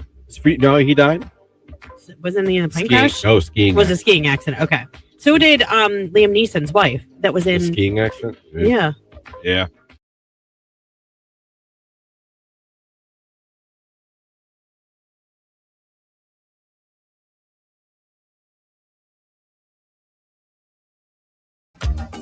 $8:39 right here on today's Hit Music. It is Q92. Good morning, everybody. Christian here with you, hanging out. Hope you guys are having a great one out there. 330-450-9292, the phone number. The text line, 330-269-9292. Thank you so much for having us on. We appreciate you guys being with us this morning. Any way you are checking us out, whether that's the radio, our website, or watching on Facebook, YouTube, and X. And don't forget, 9 o'clock hour, getting a finalist for our Catering for 20 with our friends from Hot Head Burritos in Uniontown, helping you guys celebrate the heat this summer. Come on, have a nice summer party. Let Hot Head Burritos in Uniontown cater it. Oh, the tasty. The nachos, the tacos, the bowls, and the burritos. They could all be yours. Going to get a file in the 9 o'clock hour. Tim Plastow from CSE Federal Credit Union going to be joining us in studio in the 9 o'clock hour as well, around 9:15 or so. He'll be joining us again. We're going to be talking about how to stretch your money in today's economy, auto buying in 2026, and fraud that's going on right now. They're getting pretty good and smart at that. So this hour, talking about things your boss does that annoy you, whether you love your boss, whether you hate your boss, whether you're just indifferent about your boss. What is something they do that makes work annoying for you or makes things harder for you? Whatever. What do they do? Text message. Where my husband works, 3 write-ups is termination. So his foreman made up lies and wrote him up 2 different times so he could hold it over his head and make him do all the work while others sit around. Well, that's not fun. That's not fun. I hope he doesn't. Ugh. I'd look for a new job. Let me see. Boss here. There's an emphasis on maintaining fairness, yet some coworkers are allowed to do things that others are not. Yes, that is something that bosses let happen that sometimes can be annoying. One of my biggest pet peeves with coworkers and bosses my entire life. I can't stand do as I say, not as I do guy. I expect you to do this. I don't have to do it, but you have to do it. That has always been nails on a chalkboard to me. Like, how am I supposed to respect and follow you as a leader if you're not doing the things you're asking me to do? That's always been one that's, woo. Like, I'd rather you be a jerk to me, but be fair and be like, hey, listen, I do it. I hold myself to the same accountability I ask you to have. Like, I'd be more cool with that. My boss leaves me off important emails. That's a good one. I'm going to give that one the dig. Yeah. Emails that maybe you need to know about, something you need to be in the know for, and then boom, like, oh, I had no idea this was happening. Text message. She won't fire the employees that lack doing their jobs, so others have to do their job on top of their own. I'm going to ding that one, too. Yeah, won't get rid of the dead weight. The people that aren't doing anything, aren't doing their job, aren't carrying their weight. Just let them sit there and collect a check while you have to do double the work to make up for it. Yeah, that can be really annoying. What is it? Again, what does your boss do at your job? It could even be something little or funny. It doesn't have to be, deep or huge. But what is it, good or bad, that your boss does at your job that drives you nuts? We've had some good ones here. Writing up to hold it over your head. Someone said they can't stand their boss's voice. Not hiring enough staff. Coworkers, some are allowed to do whatever they want, others are not. And employees not doing their job and not being fired so that you have to do more work because they're lazy. All good ones. What else we got? 330-450-9292. The phone number, the text line, 330-269-9292. Right now, it's stateside. Pink Panthers and Zara Larson. It's 8:43. It's Q92.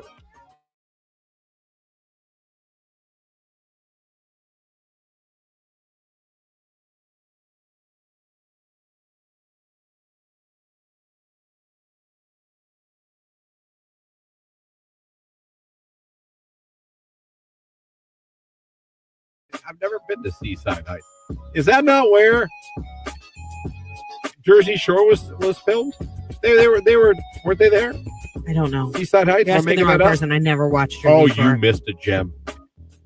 You never sat there and watched Ronnie and Sam fight? No.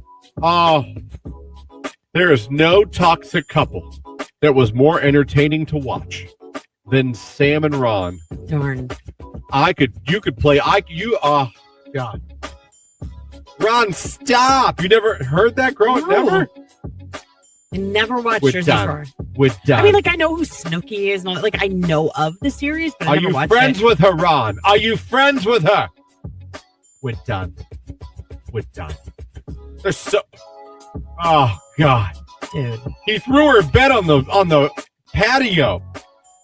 He said, if you want to act like a dog, you could sleep outside like a dog. Things were said and done on that. It was incredible. I don't even care if it was scripted. Maybe I'll give it a watch now. If Can you it watch was- it anywhere?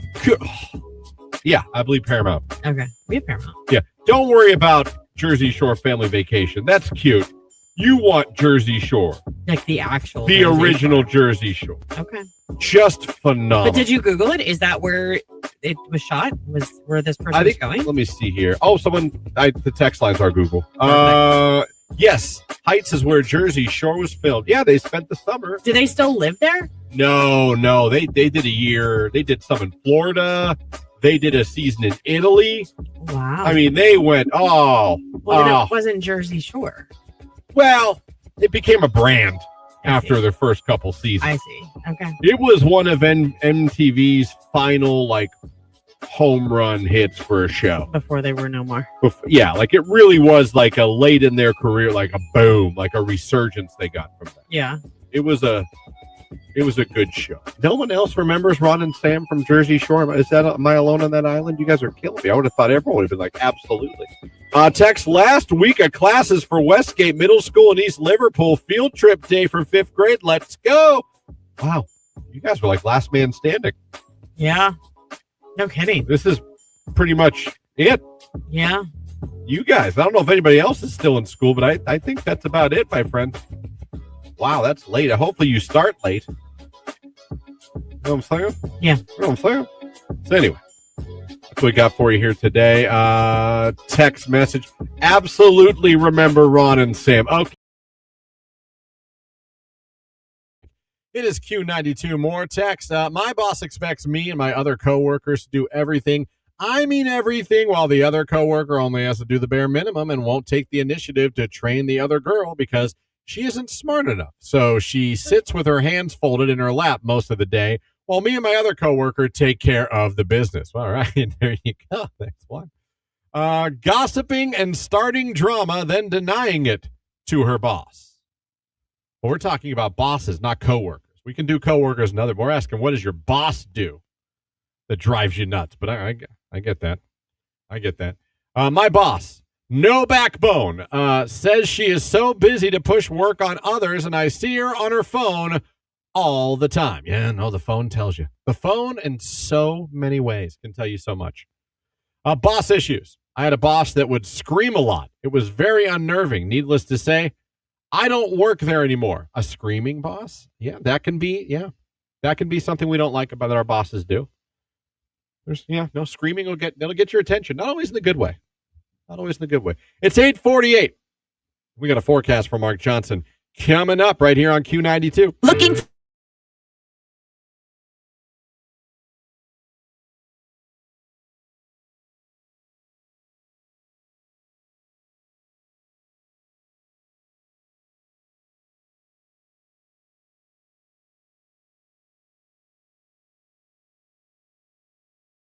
You remember when as a child you could fall off the top of a skyscraper and you're like, I'm good. Yeah. And like you said, you turn your neck to park a car and you could be hurt for a week. I would electively jump off the top of our swing set. I used to do that where you swing as high as you can, leap off it. Yeah. And I was good. Yeah. I was like, fine. Yeah. Even if you fell, your feet lost would control. tingle a little bit, but that was it. Then you're off on your way. Remember that flailing your arms and legs? Oh yeah. That was good. That was fun to do. Are kids even allowed to do that anymore? Yeah, so we did it. Should be. So as a family, where we go camping every year, they have the old school, the black seat with the chain handles, every school playground. That's the one you want. And it's metal. Everything's made out of metal. Yeah. So they have those, and they had 4 in a row. So we had a contest last summer, me and Tony and the kids, and we tried to swing as high as we could and jump off. Did you ever go all the way? It's not for the faint of heart in your mid-40s. Did you ever do the loop? Go all the way over? No, get out of here. What? No one ever really did that. Absolutely. Christian. I didn't. Michael Alshire. It's all science. I don't even know if that's your middle name. What did you say my middle name was? Michael. No, Aloysius. It is Michael. Is it really? Yeah. Okay. Yeah. Yes, it is. Nobody really did that. Did you do that? No, I didn't. But I would do the thing where I would get the swing as high as I could and leap off. Oh no! As soon just fly through the air. Leg of the swing set started lifting and thumping, I was like, "Uh-oh!" and hit abort. There's no way that no one has ever done that. I'm sorry. Not any normal elementary school kid swinging on the swing set. The aerial obstacle course in my 40s about took me out, LOL. Google aerial obstacle course. We'll do that.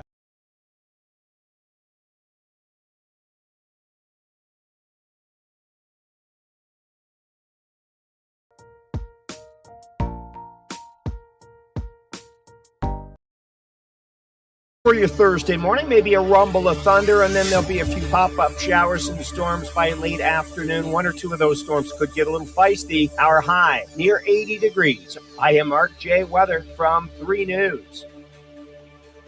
Thank you, Mark J. Weather. It is 8:51. It is currently 68 degrees in Canton. It's Justin Bieber in Yukon right here on Q92.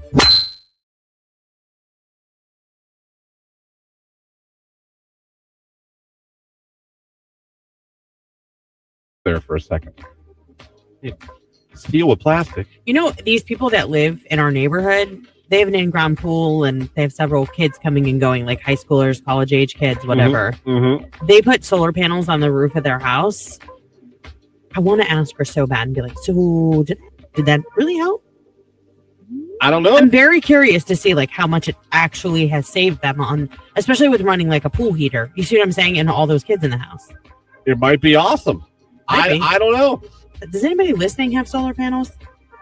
Don't they still give you like some kind of tax break or something if you put up solar? Wasn't there like something where you got something? Yeah. A pack of Uno cards or you got something. That's the guy that came to our house. Remember that? I remember that. I remember that. You and your husband had to deal with it. Oh, my husband was not happy that I like come back, and then he stalked him for like 3 days. Yeah, that. He's like, I feel like I can't even go outside. Like, why would you put me in this situation? Yeah. Why would you do that? I had to tell the wife that a couple weeks ago. She was trying to volunteer me to do things with neighbors by myself. Oh. And I wrote back and I replied, I go, no, thank you. Please don't ever put me in that position, ever. And she laughed. She's like, you really are. I was like, no. I was like, that's not me. It'll never be me. And please don't volunteer me for things without talking to me first. I don't think you'll ever change. Especially things that you know me as a person won't want to do. She was laughing at me yesterday.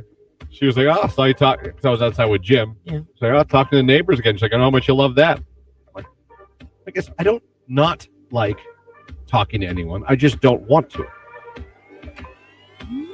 I guess. You know what I mean? No, because I chit-chat with my neighbors. Someone understands me. I had a perfect experience with my neighbor Rocco 2 days ago. He was out working on a boat. Let's go, Rocco. I was out with my kid. Yeah. Taking him. He wanted to ride his little balance bike. Out there. Looked over. He looked at me and he waved and go, hey, Rocco, how you doing? He goes, hey, Christian, how you doing? I go, I'm doing good. How about you? He said, I'm doing good. And he went back to working on the boat and I went back to walking with my son.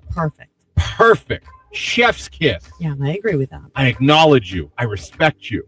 I'm glad you're having a good day. Well, like... Is that wrong? Is that wrong? No, like our neighbors probably think we're weird because I don't talk to them every time they're out. I don't want them to get to the point where they come outside and they're like, oh my gosh. You know what I mean? Today's hit music, it is Q.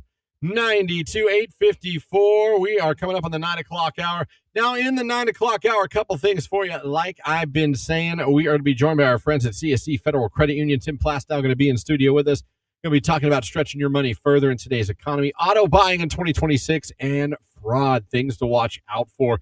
But that's not all we're going to do in the 9 o'clock hour. We are also going to be getting a finalist for a chance to give you VIP catering from Hothead Burritos to celebrate the heat this summer. Hothead Burritos in Uniontown. That is VIP catering for 20. You can enjoy the fresh and flavorful toppings for your tacos, nachos, bowls, and burritos. Visit hotheadburritos.com for more information. We are going to be giving a finalist for this contest coming up in the 9 o'clock hour, and we're going to be calling the winner tomorrow. We're going to be talking to somebody and telling them that they have just won. VIP catering for 20 from Hothead Burritos in Uniontown. How awesome is that? So that's what's coming up here in the 9 o'clock hour. Right now it's Taylor Swift, and her new one is I Knew It, I Knew You, right here on today's hit music, Q92.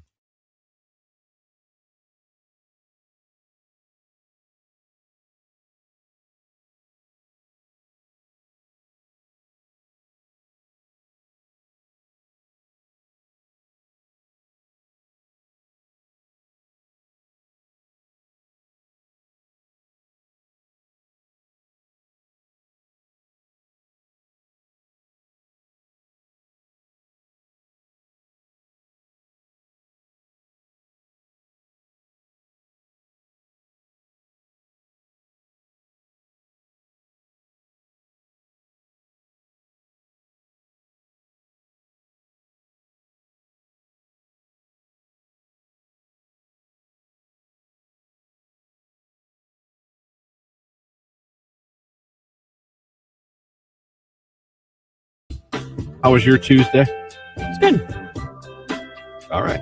I mean, I got my hair done. I told you that. Do you like it? Yeah. Just takes some getting used to. Cut a little bit? A lot of it. But Did yeah. you? Mm-hmm. You think you cut that much? Did she say 5 inches? 5 inches? Yeah. Gosh. All right. Well, were you nervous? Girls get nervous when they do that. A little bit, but I trust my hair girl. Oh, She's been doing it a long time, yeah. Shout out. Rachel. Scott Talbot. Rachel Kelly. She's awesome. Woo woo. Got it done. 5 inches. She's a loco gal. Little wave. Got a little wave going? Well, yeah, that's left over from yesterday. Little ombre? I got it done like later, so she was like, it's not ombre. What's it called when you have a highlight in the front only? Well, this is a money piece. It's called a money piece? It is. Oh, wow. And then when you do an extended root and they like paint it on, it's called balayage. Balayage and money roots. Money piece. Money pieces. Money roots. They have money pieces? Yeah. Never heard that till just now. That's really? Impressive. No, been a while, and even, I don't really go to the barber. And if I did, I don't think I'd ask for a money piece if I was able to go. Yeah. Because we haven't cured that yet. I don't understand. We're going to Mars. Well, I mean, We're going to Mars. I think they're like, find out if there's aliens, cure cancer, or give guys hair back. That's probably... That's in the middle. That's right there in the middle. Maybe. Yeah. How can we do one and not the other? How is science doing that? But not this. I know, man. I mean, it's got to be somewhere. I'll bet a botanist could fix it. A botanist? Someone who works with plants and soils and like figures out how to make like things pH. grow. Yeah. Yeah. It's got to be, put a scientist and a botanist together and a hair guy together, maybe a barber. Put them all in a room and go, look, let's figure this out. Let's figure this out. I'll bet you. Maybe they just haven't thought of that yet. You need to tell them. No, they're just the scientists. They're not opening themselves up to hair people or botanists. If they'd all come together, like, let's use our skills together and see if we can't regrow, just like we're regrowing a garden. Just like, I mean, we're making possible meats. I know. We do. They're not really even meat. They resemble meat. Can we make impossible hair? Do you think it would be weird? It'd be a great combo for high. Probably. But do you think it would be weird? Like, let's say you get this botanist together and this scientist. They're like, and a barber or a hairstylist. They're like, question, we figured it out. We're going to rub this all over your head. Dude, you're not going to believe this. The three of us got together after hearing your show, and it worked. We have done it. Yeah. Maybe get someone who invented the Impossible Burger in there, too. But yeah, maybe. Lab-grown hair. Yeah. We do lab-grown diamonds. We do. It's true. Which some argue aren't real diamonds. But anyhow, they rub this stuff all over your head. Okay. You wake up like 3 days later, because at first you're like all down in the mouth. You're like, it's not working. You wake up and you look in the mirror. I'm Fabio. And by God, yeah, you have hair. Yeah. Like 80s hairband hair. Don't you think that would be shocking? Because like everybody knows you're bald. Well, yeah, I don't necessarily hide it. I pick my head. Do you think they'd be whispering? They'd be like, did he get a toupee? Oh, no, because I would tell everyone. Well, you're working with the scientist there, so no one else knows. I'm Project Zero, whatever you call it, Patient Zero. You know what I mean? Yeah. Because, man, no, I'd never go the toupee route. I like picking the head, to be honest with you.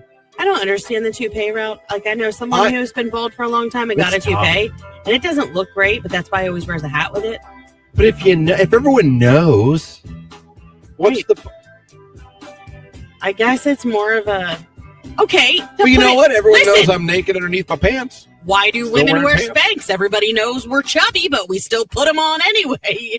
But women, that's one thing that, and good for women, they don't get made... You know what I mean? No one's like, ha, you're in Spanx. People are like, that's a toupee. You know what I mean? Like, you don't...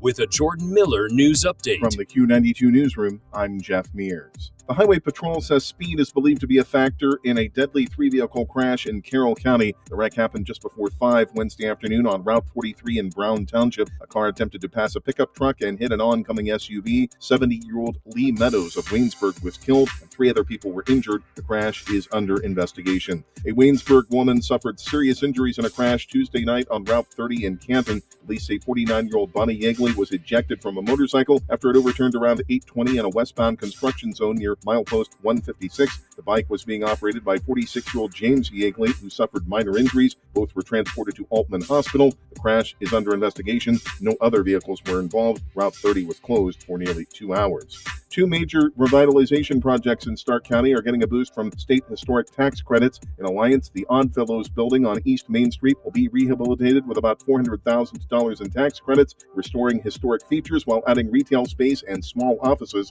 In Canton, the Rankert building on Market Avenue North will receive nearly $9.8 million in tax credits to help transform the former skyscraper into a 111-room hotel with restaurants on the lower levels. State officials say the program is part of more than $86 million in tax credits awarded across Ohio. It's expected to leverage hundreds of millions in private investment.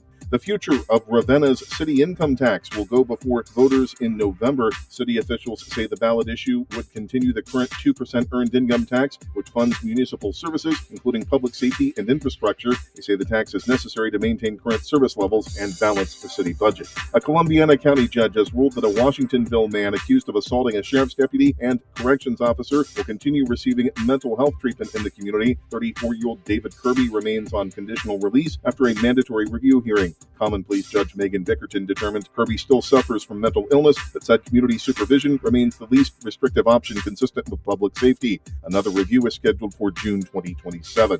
A Mahoning County judge has sentenced a Youngstown man to prison for attacking a neighbor during a June 2025 dispute. 62-year-old Marcus Cobb was ordered by Common Pleas Judge Anthony Dapolito Wednesday to serve 2 to 3 years after a jury convicted him in April of felonious assault. Prosecutors said Cobb struck a man in the head multiple times with a pipe while the man was doing yard work on the city's south side. The victim required hospital treatment. For Q92 News, I'm Jeff Mears.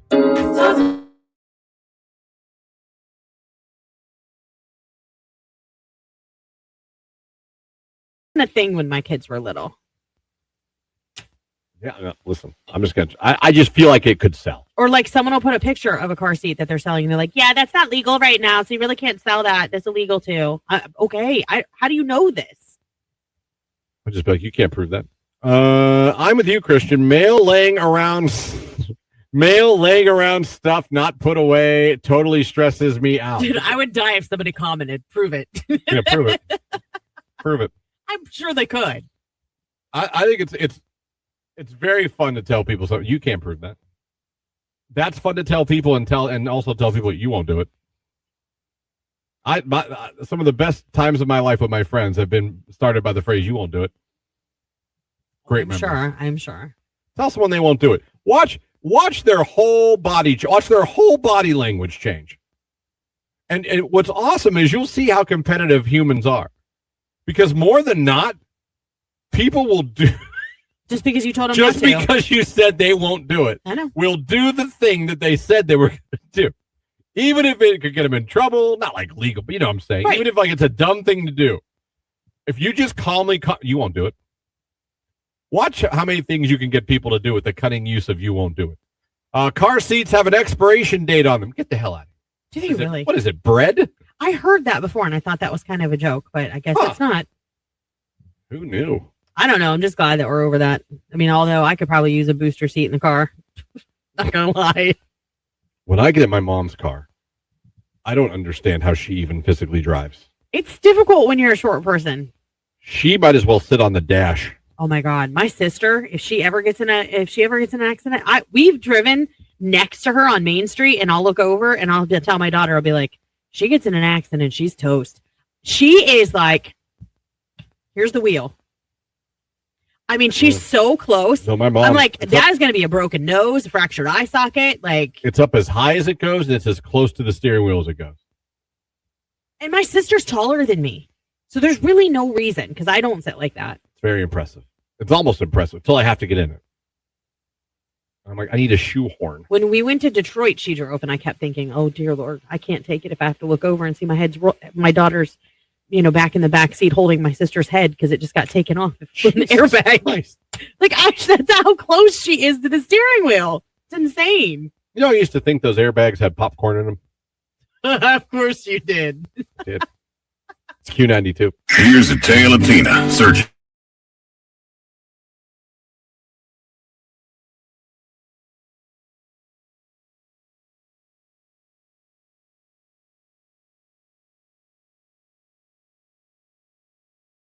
A thing when my kids were little. Yeah.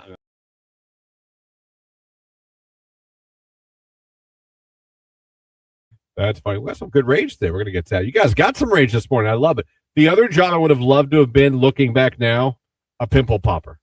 That's so gross. Or someone that gets earwax out of ears. Can I tell you? I can watch pimple popping. No. Oh, my new one? I like what I'd love to be someone who gets barnacles off of turtles. There's something very cathartic. I think that's like similar to like power washing. You want to talk about like let me unwind? I don't want to get it off turtles, but like I could do boats. Like the boats they hire people to scrape the barnacles off. No, it's about the turtles because you're helping the turtles. Yeah, but what if they're snapping turtles? They're not going to be snapping at me when I'm snapping off the barnacles. They don't know what you're doing. They just I'll tell them. Okay. And then obviously you rub them down with a little bit of what is that? Dove or whatever. What do we always use on animals? Dawn dish soap. That's her oil spills. Don't you remember? Thing. By the way, yesterday I had a moment. That gentleman that passed away, unfortunately, from Melrose Place at Muldoon. Yeah, Patrick Muldoon. You know who he was, right? He was Jeffrey from Saved by the Bell. He broke up Zach and Kelly. Yeah. Yeah. We didn't talk about that yesterday. We just talked about Melrose Place and sorry. But yeah, it's exactly who that was. Rest in peace. Days of Our Lives. Yeah, I know. Not Jeff though. Just Patrick Muldoon. Yeah. I didn't know that. Tony told me last night. Can you imagine getting dumped dressed up like Romeo and Juliet? I mean, he's like the at ultimate romantic, and he's being left for an older guy because she thinks prom. He's so swoon worthy. Like you're literally at prom and you get dumped in tights. I know, but you know what the funny part is he says it's okay. Well, he was just trying to be cool. You know what I mean? It His wasn't whole cool. heart was broken. Remember next episode, he was an a-hole to her, trying to turn all his friends against her. As he should have been. That's fair. Yeah. Crab Whisperer is a great to watch. Gets barnacles off crabs.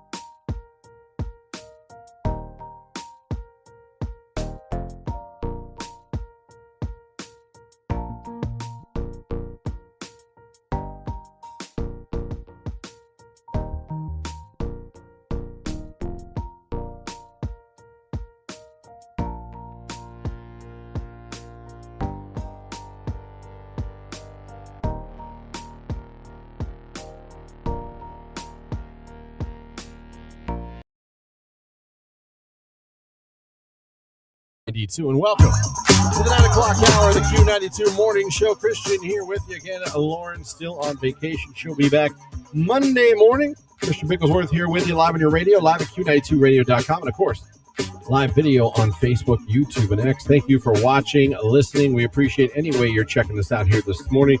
Our phone number is 330-450-9292, and our text line is 330-269-9292. This hour, we're going to be hitting that Q to call later on for a chance to hook you up with VIP catering from Hothead Burritos from Uniontown to celebrate the heat this summer. We're getting a finalist this hour. When you hear the Q to call, be caller number 10. We'll hook you up, and then we call the grand prize winner tomorrow morning. We got that coming up for you. Also here, coming up here in a little less than 10 minutes, we're going to be chatting with Tim Plastow, our good friend from CSE Federal Credit Union. He's going to be here in studio to talk again today about what CSE can do for you. Also, we're going to talk about some ways you can stretch your money further in today's economy. We're going to be talking about auto buying, car buying in 2026, and fraud. There's a lot of it out there. And we're going to talk about all that with Tim Plastow. Like I said, always fun talking to him. Great guy, great company, CSE Federal Credit Union. They're so engrossed in the community, always out helping any way they can. And looking forward to chatting with him. And like I said, I always feel like we learn something after we have a conversation about him. And maybe CSE Federal Credit Union can help you. We'll talk about that coming up this hour as well. It's 10 after 9 right now. It's Sienna Spyro. It's Die on This Hill on Q92.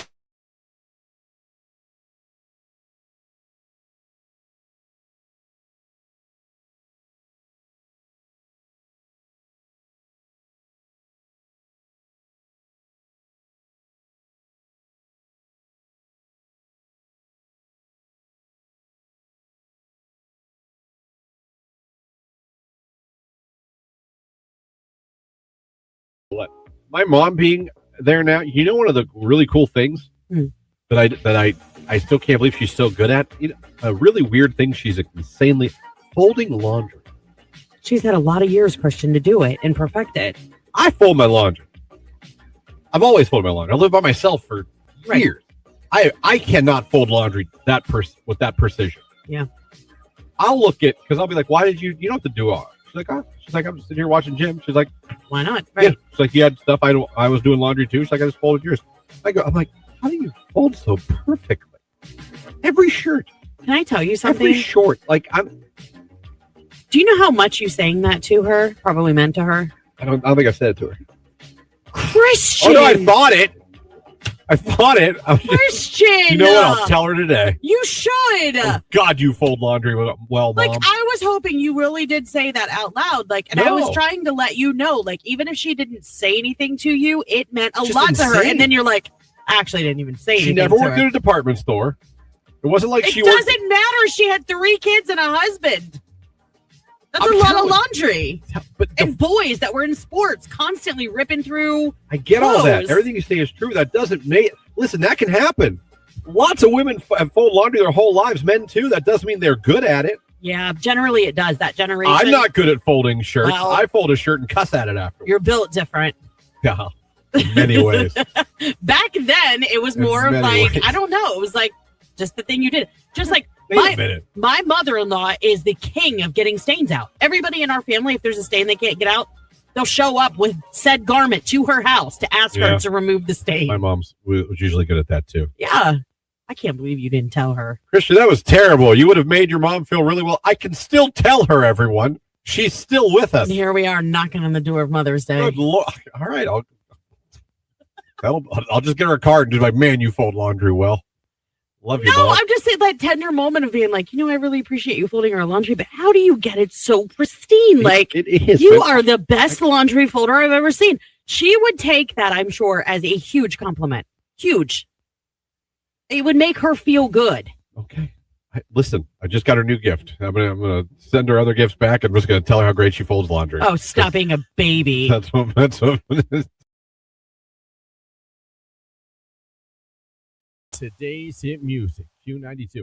It is 9:13. We got a forecast. It's coming up from Mark Johnson. Going to tell you what the weather's going to be like this afternoon. Going to need that raincoat. He'll tell you.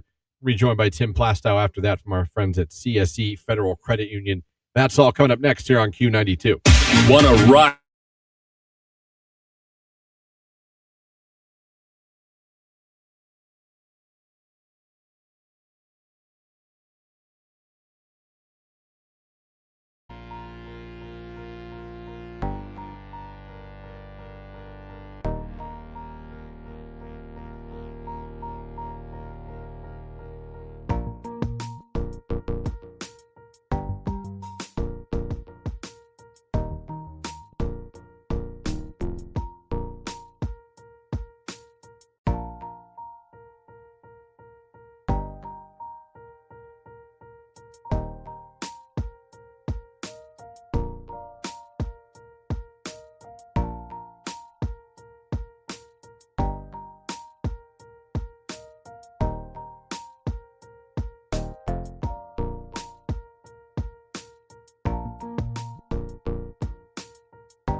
a proud part of the Altman Health System, here for you. Q92. Widely scattered showers for your Thursday morning, maybe a rumble of thunder, and then there'll be a few pop-up showers and storms by late afternoon. One or two of those storms could get a little feisty. Our high near 80 degrees. I am Mark J. Weather from 3 News. All right, 17 minutes after 9 right now. Cloudy skies out there, 68 degrees and some rain getting close to the area. So it could be off and on today. Thank you, Mark. As always, 17 minutes after 9. And don't forget, later on this hour, we're hitting that cue to call. We're going to hook somebody up with a finalist spot to get some Hothead Burritos from our friends at Hothead Burritos in Uniontown.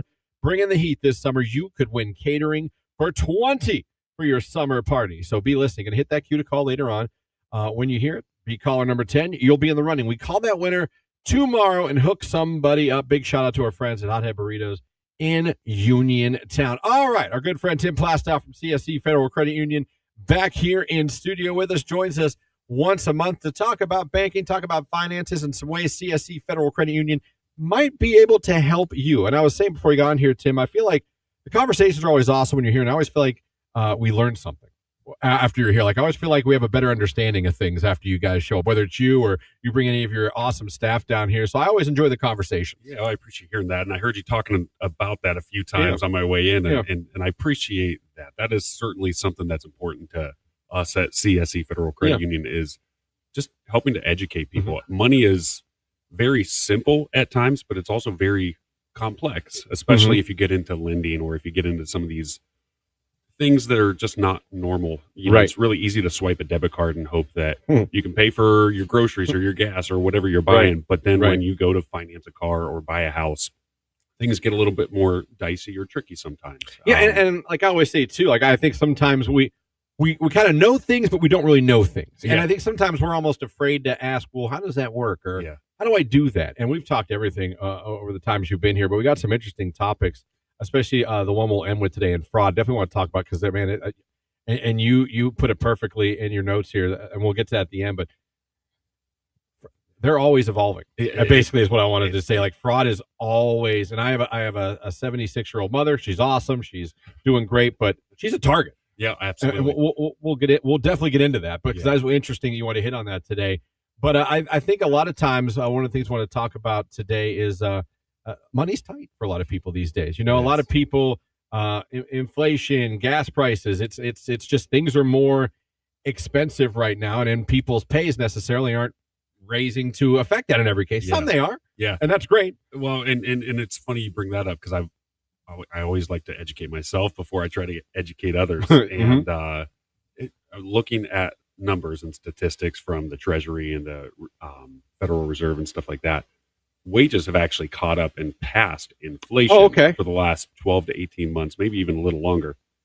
Unfortunately, it hasn't caught up from the huge inflation spike that we saw back in 2021, 22, and 23. Right. So, unfortunately, numbers might say something different, but you're right. Everybody's feeling it. It's tight. It's everything is still expensive, and prices are never going to come back down for the most part. I mean, in some cases, chances are when they go up, they're going to remain. Right. Retailers, they're not going to just feel lovey-dovey and start lowering prices. You might have some competition that'll lower prices, but generally, we don't see things spike and then come back down to where they were. Yeah. It might come back down, but it's still going to be increased from what it was.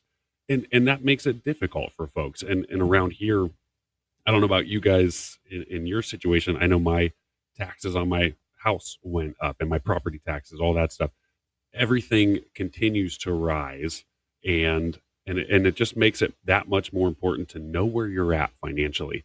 So that's a great point, Tim, because I think sometimes, and I've been guilty of this, you kind of just get into the flow of life and things, and you're not really paying attention to everything. And at times like this, just paying a little more attention to things you're going to talk about can really help you get a better understanding and be okay with things that are going on in the world right now. Right. Yeah. So we do a lot of education, again, going back to that. And one of the things that is so important really in everybody's life, but we see it every day, is creating that budget and then sticking to that budget, but also reevaluating that budget, because circumstances change, especially if you're not making the same dollar amount every time you get paid. Right.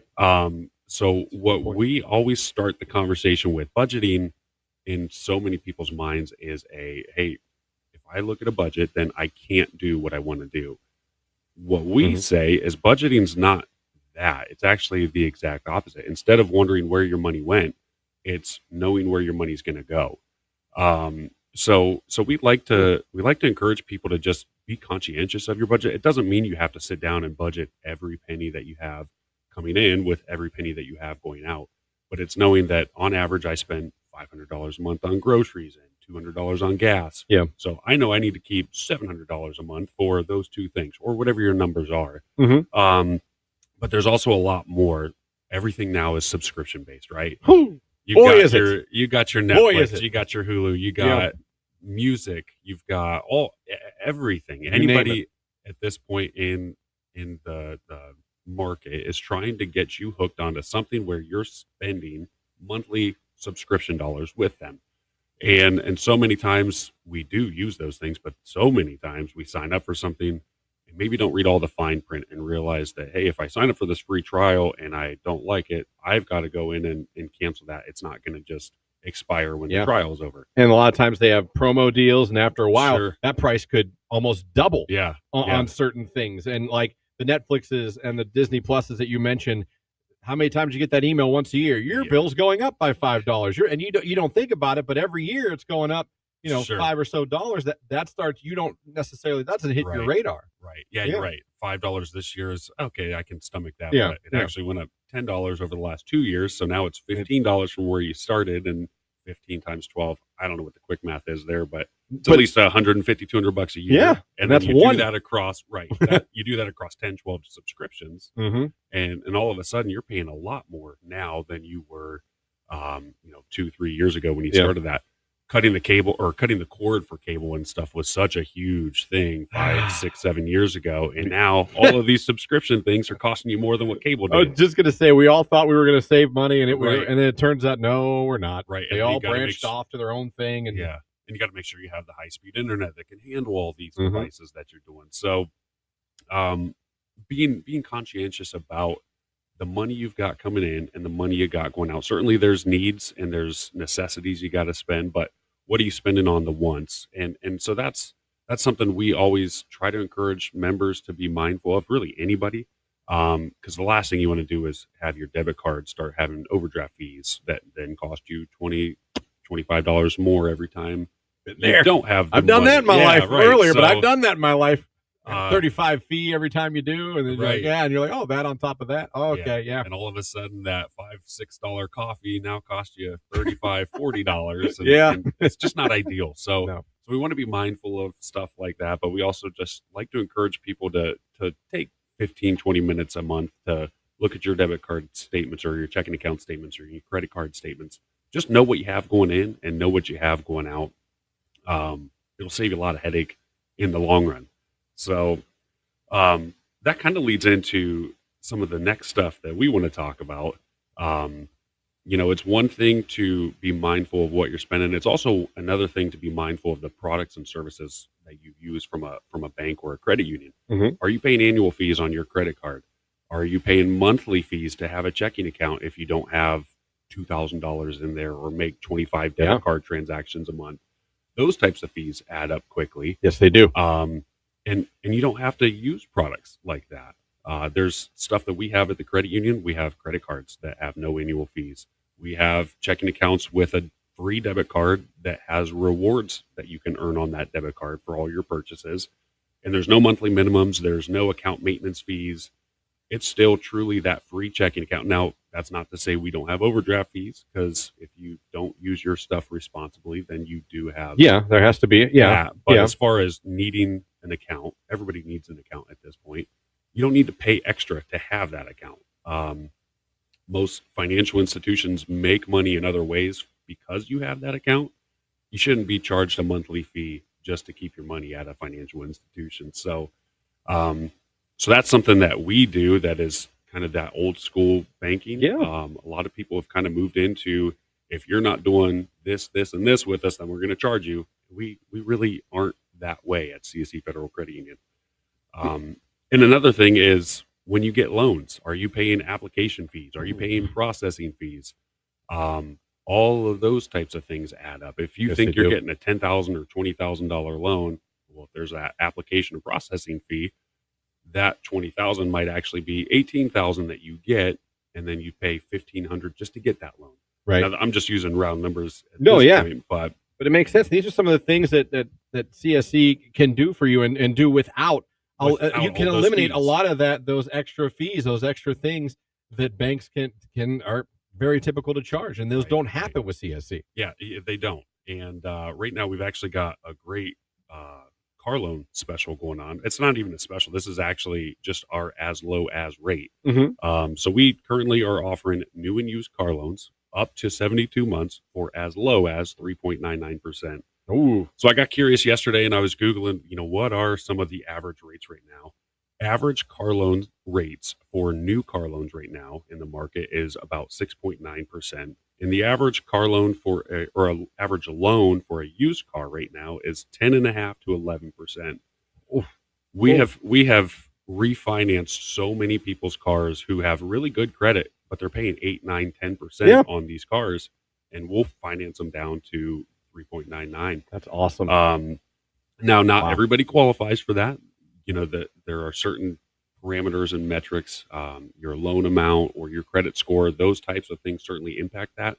But we have financed so many cars from 9, 10, 11, 12% down to 4, 5, 6, 7%, which saves you a ton of money. I think sometimes people don't take advantage of that enough and realize you could knock $100, $200. You could potentially. I'm not saying every case, but you could potentially knock $100 to $200 off a car payment or a house payment or anything, or a loan. Yeah. You know what I mean? Refinancing can really help you. Right. And then you look at that over the life of the loan. So I looked up kind of some of these averages. There's a lot of variables that go into this, so it's not going to be the same for everybody. But on an average $30,000 car loan, if you take it out to 72 months, which is very common anymore, that's a 6-year loan.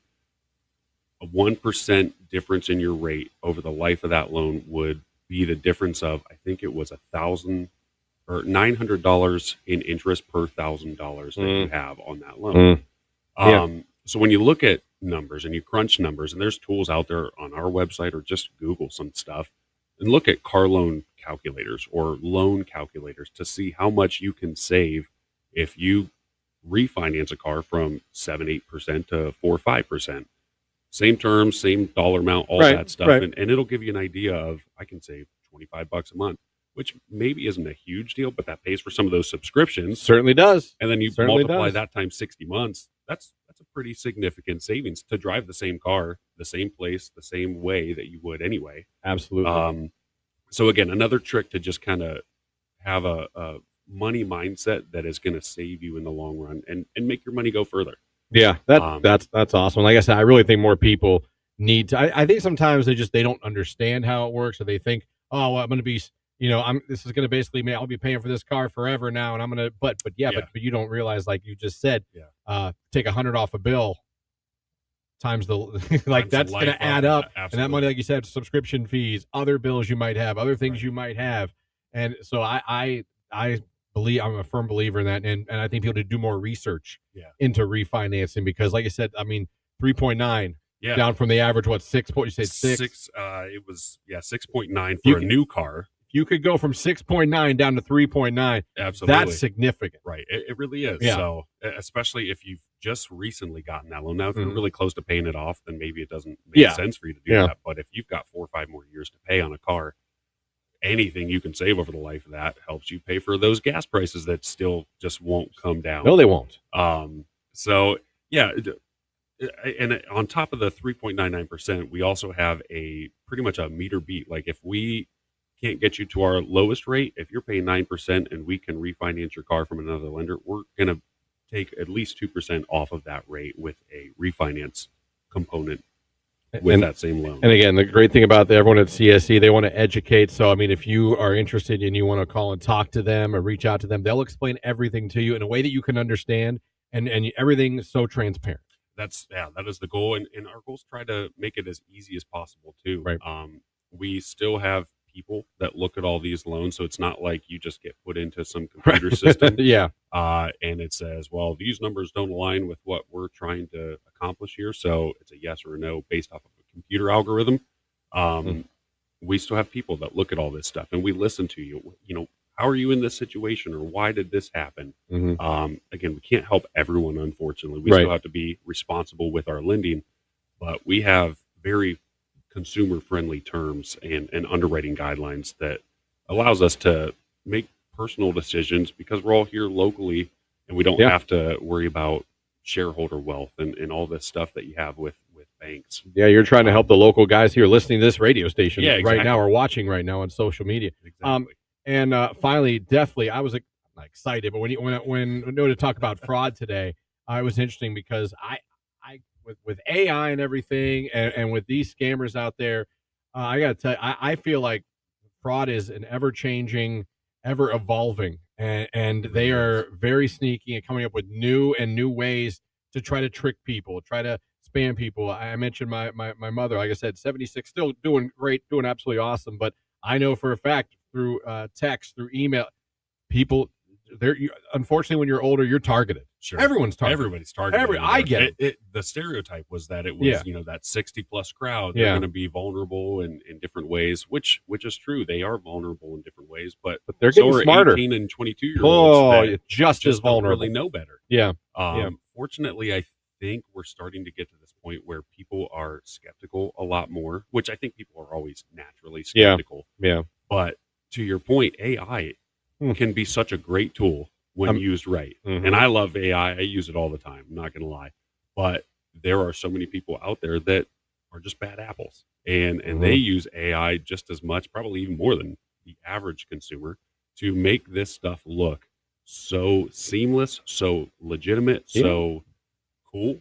And it's so easy now to just duplicate a legitimate site or a legitimate offer and make it look exactly the same, and then rip people off because of it. Yeah. We have stuff all the time, and it's not just CSE that is the target of this stuff. It's everybody everywhere all the time. I'm constantly looking at bank and credit union websites who end up at some point having the same alert banners on their website saying, "Hey, somebody is trying to be XYZ bank or credit union." Yeah. But we're no different, and we're not naive to it either at CSE. So we have people all the time emailing in or calling in saying, "Hey, I just got a text message from you saying." I feel like text is huge right now in the scamming. Huge, yeah. And it'll say something about, your debit card has a suspicious transaction on it, or something that will cause it to be shut down unless you either click on this link or call us. Usually anymore, it's click on this link because people are a lot more quick to click than they are to call. So what that does is it will take you to a website that will look very similar to ours or another bank or credit union. And it'll say, all we need you to do is log in and confirm the transaction. Well, what happens is when you click that link, it might take you to a website that looks legitimate, but it's not. And when you input your username and password, what they do is then steal that username and password that you input and then go to the legitimate website and pretend to be you. Yep. We see that all the time. And people, whether they're credit union members or not, are constantly calling or sending in proof of these texts saying, "Hey, somebody's pretending to be you." But there's usually some sort of giveaway in the actual link itself. So one, the big giveaway is we're not typically asking you to call in, log in, do all this stuff and start spewing out your debit card number or your social security number or all of this stuff. What we will do is have you contact us directly with the CSE phone number or different ways. But the problem is I'm losing my train of thought with this. So, but it's interesting because, like you said, like you'll ask them, like you'll say, "Hey, you're going to talk to somebody. You're not going to email you and say, 'Hey, give me your information.'" Yeah, and you're more personable than that. When you call in, we're not saying, "Hey, what is your social security or your debit card PIN number?" We're saying, what was your last transaction or what car loan do you have with us? Things that you should know that a scammer wouldn't know. We're not asking you to divulge sensitive information or give you the keys to the castle. We already know that stuff about you. Right, you have it. Yeah. So what happens is people will steal this information. They log into your online access and they'll start transferring money out, or they will ask you to send them payment for something in gift cards or in cryptocurrency, things that just seem off. And when you have stuff like that, your first thing should be stop the call, hang up, end the relationship, whatever it is, whatever way they're trying to get in touch with you. And then call that bank or credit union that is your legitimate bank or credit union and say, hey, this just happened to me. Was this actually you? And in most cases, it's probably not. Right. So another thing with the fraud and scams is, again, I'm just totally drawing a blank. Well, they have the fake. They even have fake QR codes now. Oh my gosh, yeah. I mean, if you think about that, they even have those now. Yeah, which is kind of alarming because we've grown so accustomed. I mean, if you just pull out your phone and open your camera and point it at a QR code, it automatically wants to open that for you. And with COVID, everybody started using the QR code so that things were contactless. I was just on vacation and all of the menus at any of the restaurants were still that is starting scan the QR code here. Now, at least at that point, you know that you're in that establishment. It should be a legitimate thing. But QR codes are everywhere. I mean, they're on clothing that you buy all the time anymore. The tickets to check stuff out. Yeah. So the QR code one is a bit tricky. We use QR codes in our marketing all the time. So the QR code one is tricky, but the key with that would be to understand exactly where that is going. Check the URL when you scan something to see, is this a legitimate website? So if you think you're going to CSE, our website is csefcu.com. A scammer might make it cse.fcu.com or CS. One little tiny thing, but it's different. It is. Yeah. And so that will throw off a whole transaction right there. So it's being mindful of what you're doing, just paying a little bit more attention, and understanding that fraudsters and scammers are out there trying to make this stuff look as legitimate as possible, using AI to do it. And from there, it's on consumers to know that, okay, if I'm looking for CSE, I need to probably just go to Google or to csefcu.com directly. Yeah. And if I'm at Google, I need to make sure it's a legitimate website. And if they have questions, call you. Exactly. Because that's going to tell you the answer right there. Yeah. The biggest thing you can do if you ever have just even an inkling of doubt that something's not legit is hang up the phone or put away the device, whatever way you're accessing that, and find a way to reach out to that company legitimately. Yeah. So it doesn't matter if it's a bank, credit union, a store, whatever. Awesome.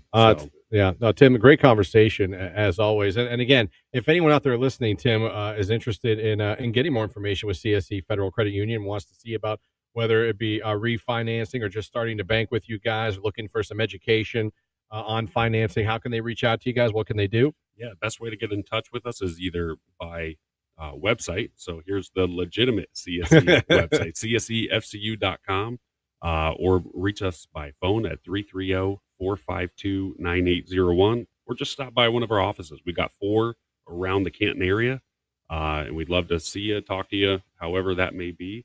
And to your point, what you were leading with earlier, our goal is to just help you in whatever way that is, whether that's just a conversation, whether that's getting you into a new house, a new car, just getting you a basic savings and checking account. We want people to make the most of their money every day and in every way. And that is what we're about. And that's why our tagline is banking that means more, because we want you to get more out of it every day. So, Tim, thanks for having us. Absolutely. Always a pleasure. We were talking a little Savannah off air. Yeah. Love that you're a Savannah fan like me now. So I'll look that book you told me about. I'll look that up. And but always a pleasure. Look forward to our conversations, and I appreciate what CSE not only does for the banking firm, but how much you guys are ingrained in the community and always trying to help out with charities, anything in the community you guys can be a part of. You are, because you care about the community, and we appreciate that. Well, thank you, and we appreciate you guys for noticing that. So Absolutely. Thanks for having us. All right, Tim Plastow. That is CSE Federal Credit Union. Right now it's Bruno Mars. I Just Might on Q. Turn it up in the morning.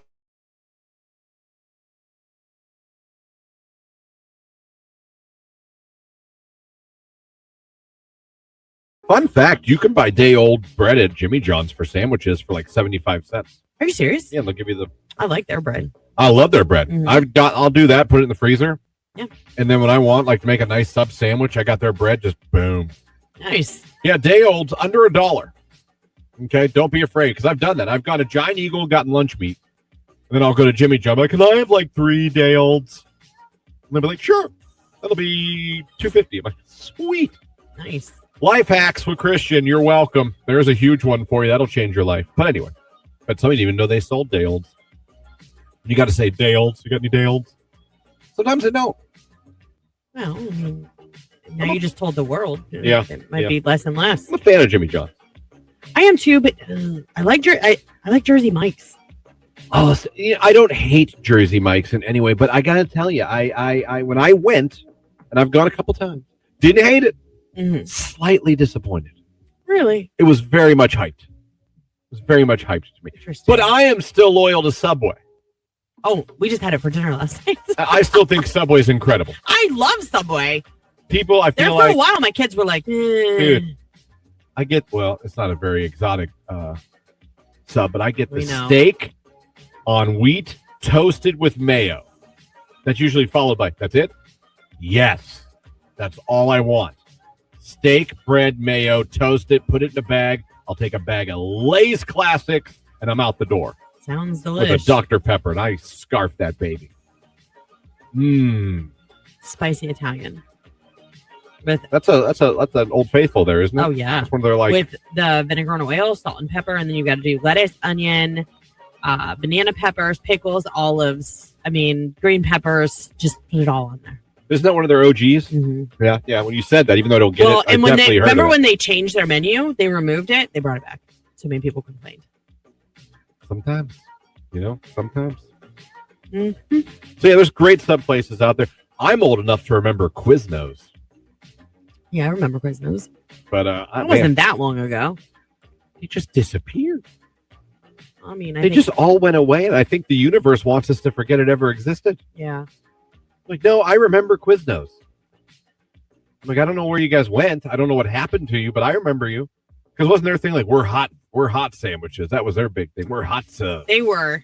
Our favorite, we called them juicy subs. And the part of the family still owns part of the restaurant, and they went a little healthier on the menu. There's one that still exists that's original. But Hermanos used to make this Italian sub, and it had like a sweet sauce on it. It was like very weird, but when you ate it, like the grease and the dressing that they would put on the sub would like drip onto your plate. There you go. Like it was so good. I don't know what it was. I don't know that I need to know. Good times. It was so good.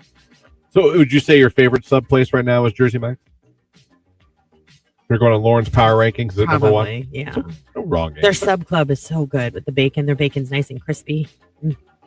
I'm gonna stay with Subway. All right, I'm gonna stay Subway. Subway's a close second. I like Subway, and then Jersey Mike's. Maybe I give or not Jersey Jersey Mike's Mike's. another try. Not Jersey Mike's. Jimmy John's. Quiznos. Oh, freaky fast. They are fast. Mm-hmm. They do get you your sub pretty fast. I will say I like the pickles at Jimmy John's. Not a pickle guy, but okay. I love a good pickle. I like the chips at the kettle chips. Oh, yeah, they're good. Get the job done. Random fact guy is here today. Mary, Queen of Scots, was an avid golf player in the 1500s. This makes her widely considered the first female golfer. She's also credited with coining the term caddy by calling her golf assistants cadets. Get out of here. Mary, Queen of Scots, is the reason we have caddies? Well, thank you, lady. That is a random fact, and I appreciate it. Thank you, random fact guy.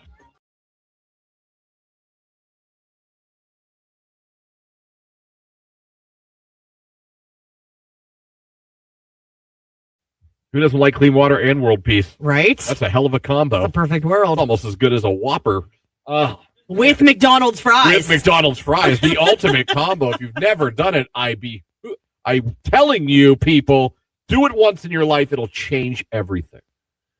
You might be like, oh my God, we are living in a simulation. Life if goals. you go and get a Whopper and then go get a large McDonald's fry. Mm-hmm.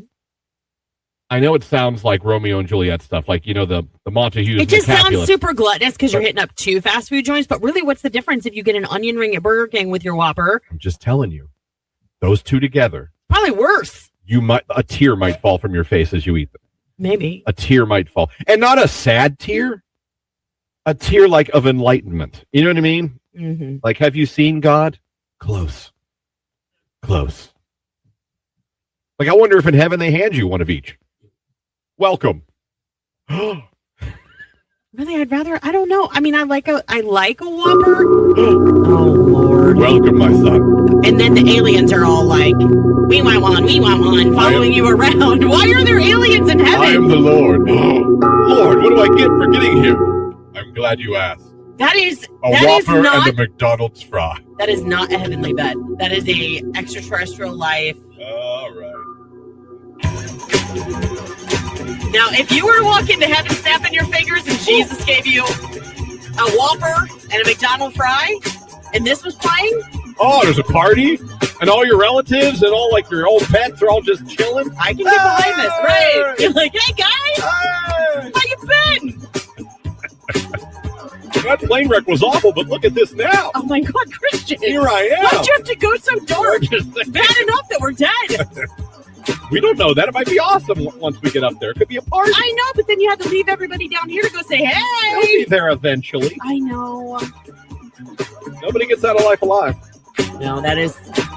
Truer words have never been spoken. Just saying. I believe Maximus Decimus Meridius said we all owe God a death.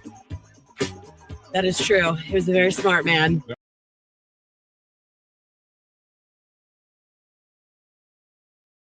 That's Birds of a Feather right here on today's hit music. It is Q92. Oh, I'm hungry. I'm so hungry. I wish I had 20 friends that I could hook up and be hungry with and give them Hothead Burritos from Hothead Burritos in Uniontown, because we're giving that away tomorrow. Tomorrow morning. Or tomorrow. Oh, maybe it's with me. But tomorrow, we are giving away VIP catering for 20 from Hothead Burritos in Uniontown this summer. We're bringing the heat this summer. How great would that be? Oh, my God, they're fresh topping on your tacos, your nachos, the bowls, the burritos. You could win it. You just got to be a finalist. Today's the last day to become one. Do it now. 330-450-9292. Caller 10. Good luck. For 4 generations, the Spit...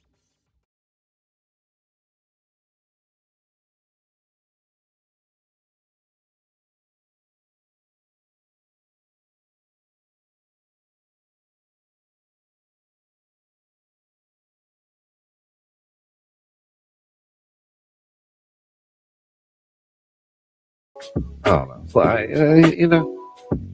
People look at, oh, he's got one of those pools. I think people will judge your pool. You know what I've decided? I think people judge your pool. I've decided that actually I think you might be a little hoity-toity, more than you think. I don't have the money you're to be hoity-toity. No, you're like garage sales. Ew. No, that doesn't mean anything. You can have champagne taste on a beer budget. Are you kidding me? No. I don't know. I personally don't like that pool. It's not good enough for our yard in the cul-de-sac. I'm like, if we're gonna do it, let's just save up and do it. Yeah, but you're testing the waters. What if you get it and you're like, God, I don't know if I want to spend that kind of money. We just didn't spend that much time in it. Well, that's true. You could be like, okay, we got in that enough that if we then you feel better about like sinking the money into it, because you're like, whoa, we used the crap out of that. Just had a few $100s. You're like, guys, we didn't use this. Yeah, it was nice, right? But we didn't use it, right? Let's pack it up. Or dang, it was a pain in the butt to keep the water balanced, or you know what I mean? Like, yeah. Because pools can be the treadmills of outside, just a place to hang your laundry. We don't use them nearly like we say we're going to.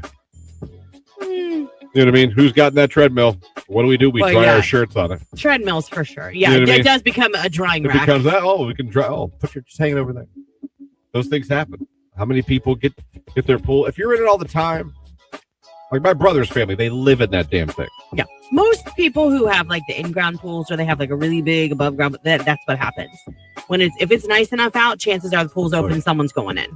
They got a hoop, they got a diving board, they got a slide. I mean, it's a pretty darn. My brother-in-law and sister-in-law have an in-ground pool, and they just got a slide this year too. I bet you that'll be fun. See, someone is. See, I'm a Christian. Save up for a nice pool. Inflatable pools look trashy. It's in your backyard. You're not putting it in your front yard. No. You literally have a field behind your house. Well, soon to be developed. Apparently, they claim they're putting 18 houses in by December. I'm like, this is what I was talking about, workmanship. That's a little scary. I'm like, you're lying. There's way you're going to be able to do That's like the housing equivalent of the traveling carnivals that we talked about yesterday. All they did was flatten the land. Oh, it won't be They were long. back They'll there. have 18 basements dug. They said that they're going to have 18 houses in by the end of 2026. And I'm like, No, you're not. Sarah, no, you're not. No, you're not. I don't Stop. know. That's 6 months. That many houses? Yeah. I'm telling you, they throw them up like that anymore. Tony's cousin is a real estate developer, and he does like homes out in Austin. Okay. Yeah. And he was saying that's one of the biggest things that he won't do is get in with contractors that flip houses that fast because there's no way. No, there's no way everything's well done. But they do. It happens all of the time. You have families who want that nicer home. They tend to be a little bit cheaper built. You know what I mean? Mm-hmm. So they're more affordable. We'll see.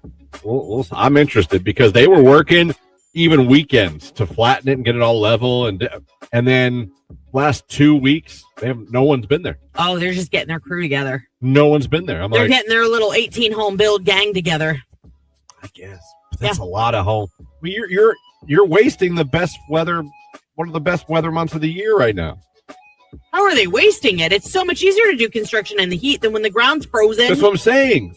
Like you're wasting. You had all this time. Like you wasted like 3 weeks in May, June. Well, people have to buy the lands. Could have been building. Whoever's building. I don't even know who the hell's building. Where do you find that info?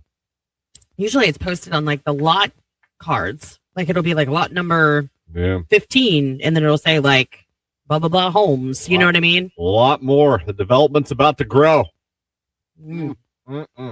Ryan homes are 90 days guaranteed from the day you sign. That's insane. That makes me so 90 days nervous from the day you sign. I mean, what do I know? I've never had to put in a roof or, bring in the peaks of the roof and build it like that. I remember though, when my parents built their house, I was still living at home. I got to pick my carpet, my finishes, all that kind of stuff for my room and my bathroom. And it was a good 10 months. At least. Yeah. No, I'm sure. From groundbreaking to move in.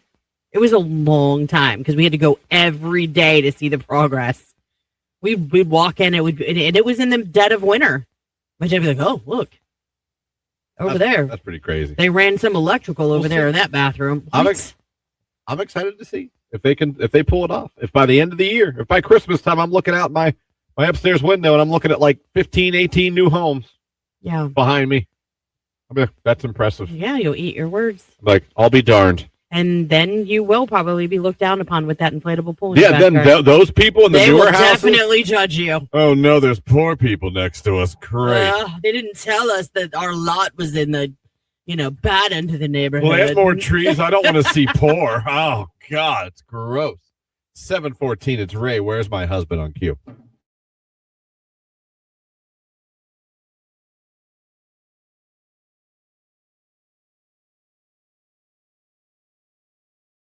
Home wrecker right here on today's hit music Q92 at 9:55, and that's going to about do it for the Q92 morning show here.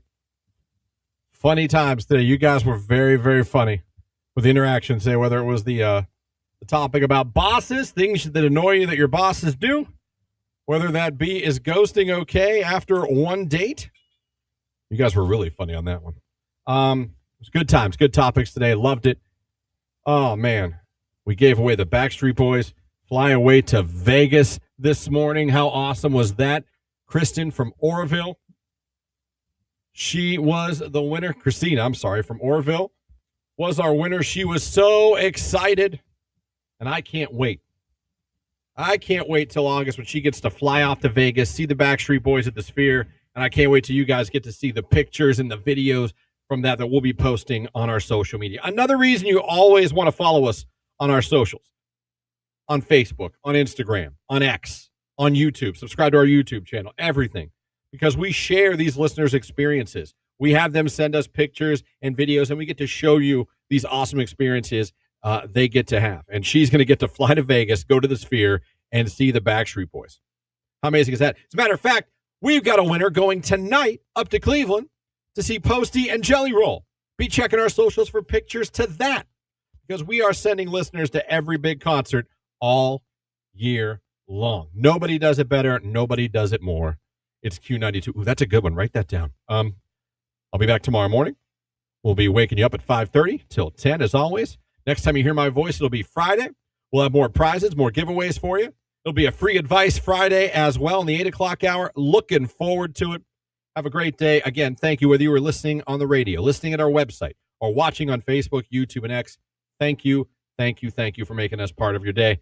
It keeps going. Nicolina, the Midday Divas, in here next, and JBB in this afternoon. Have a great day, everybody. It's Sabrina Carpenter and House Tour on Q92.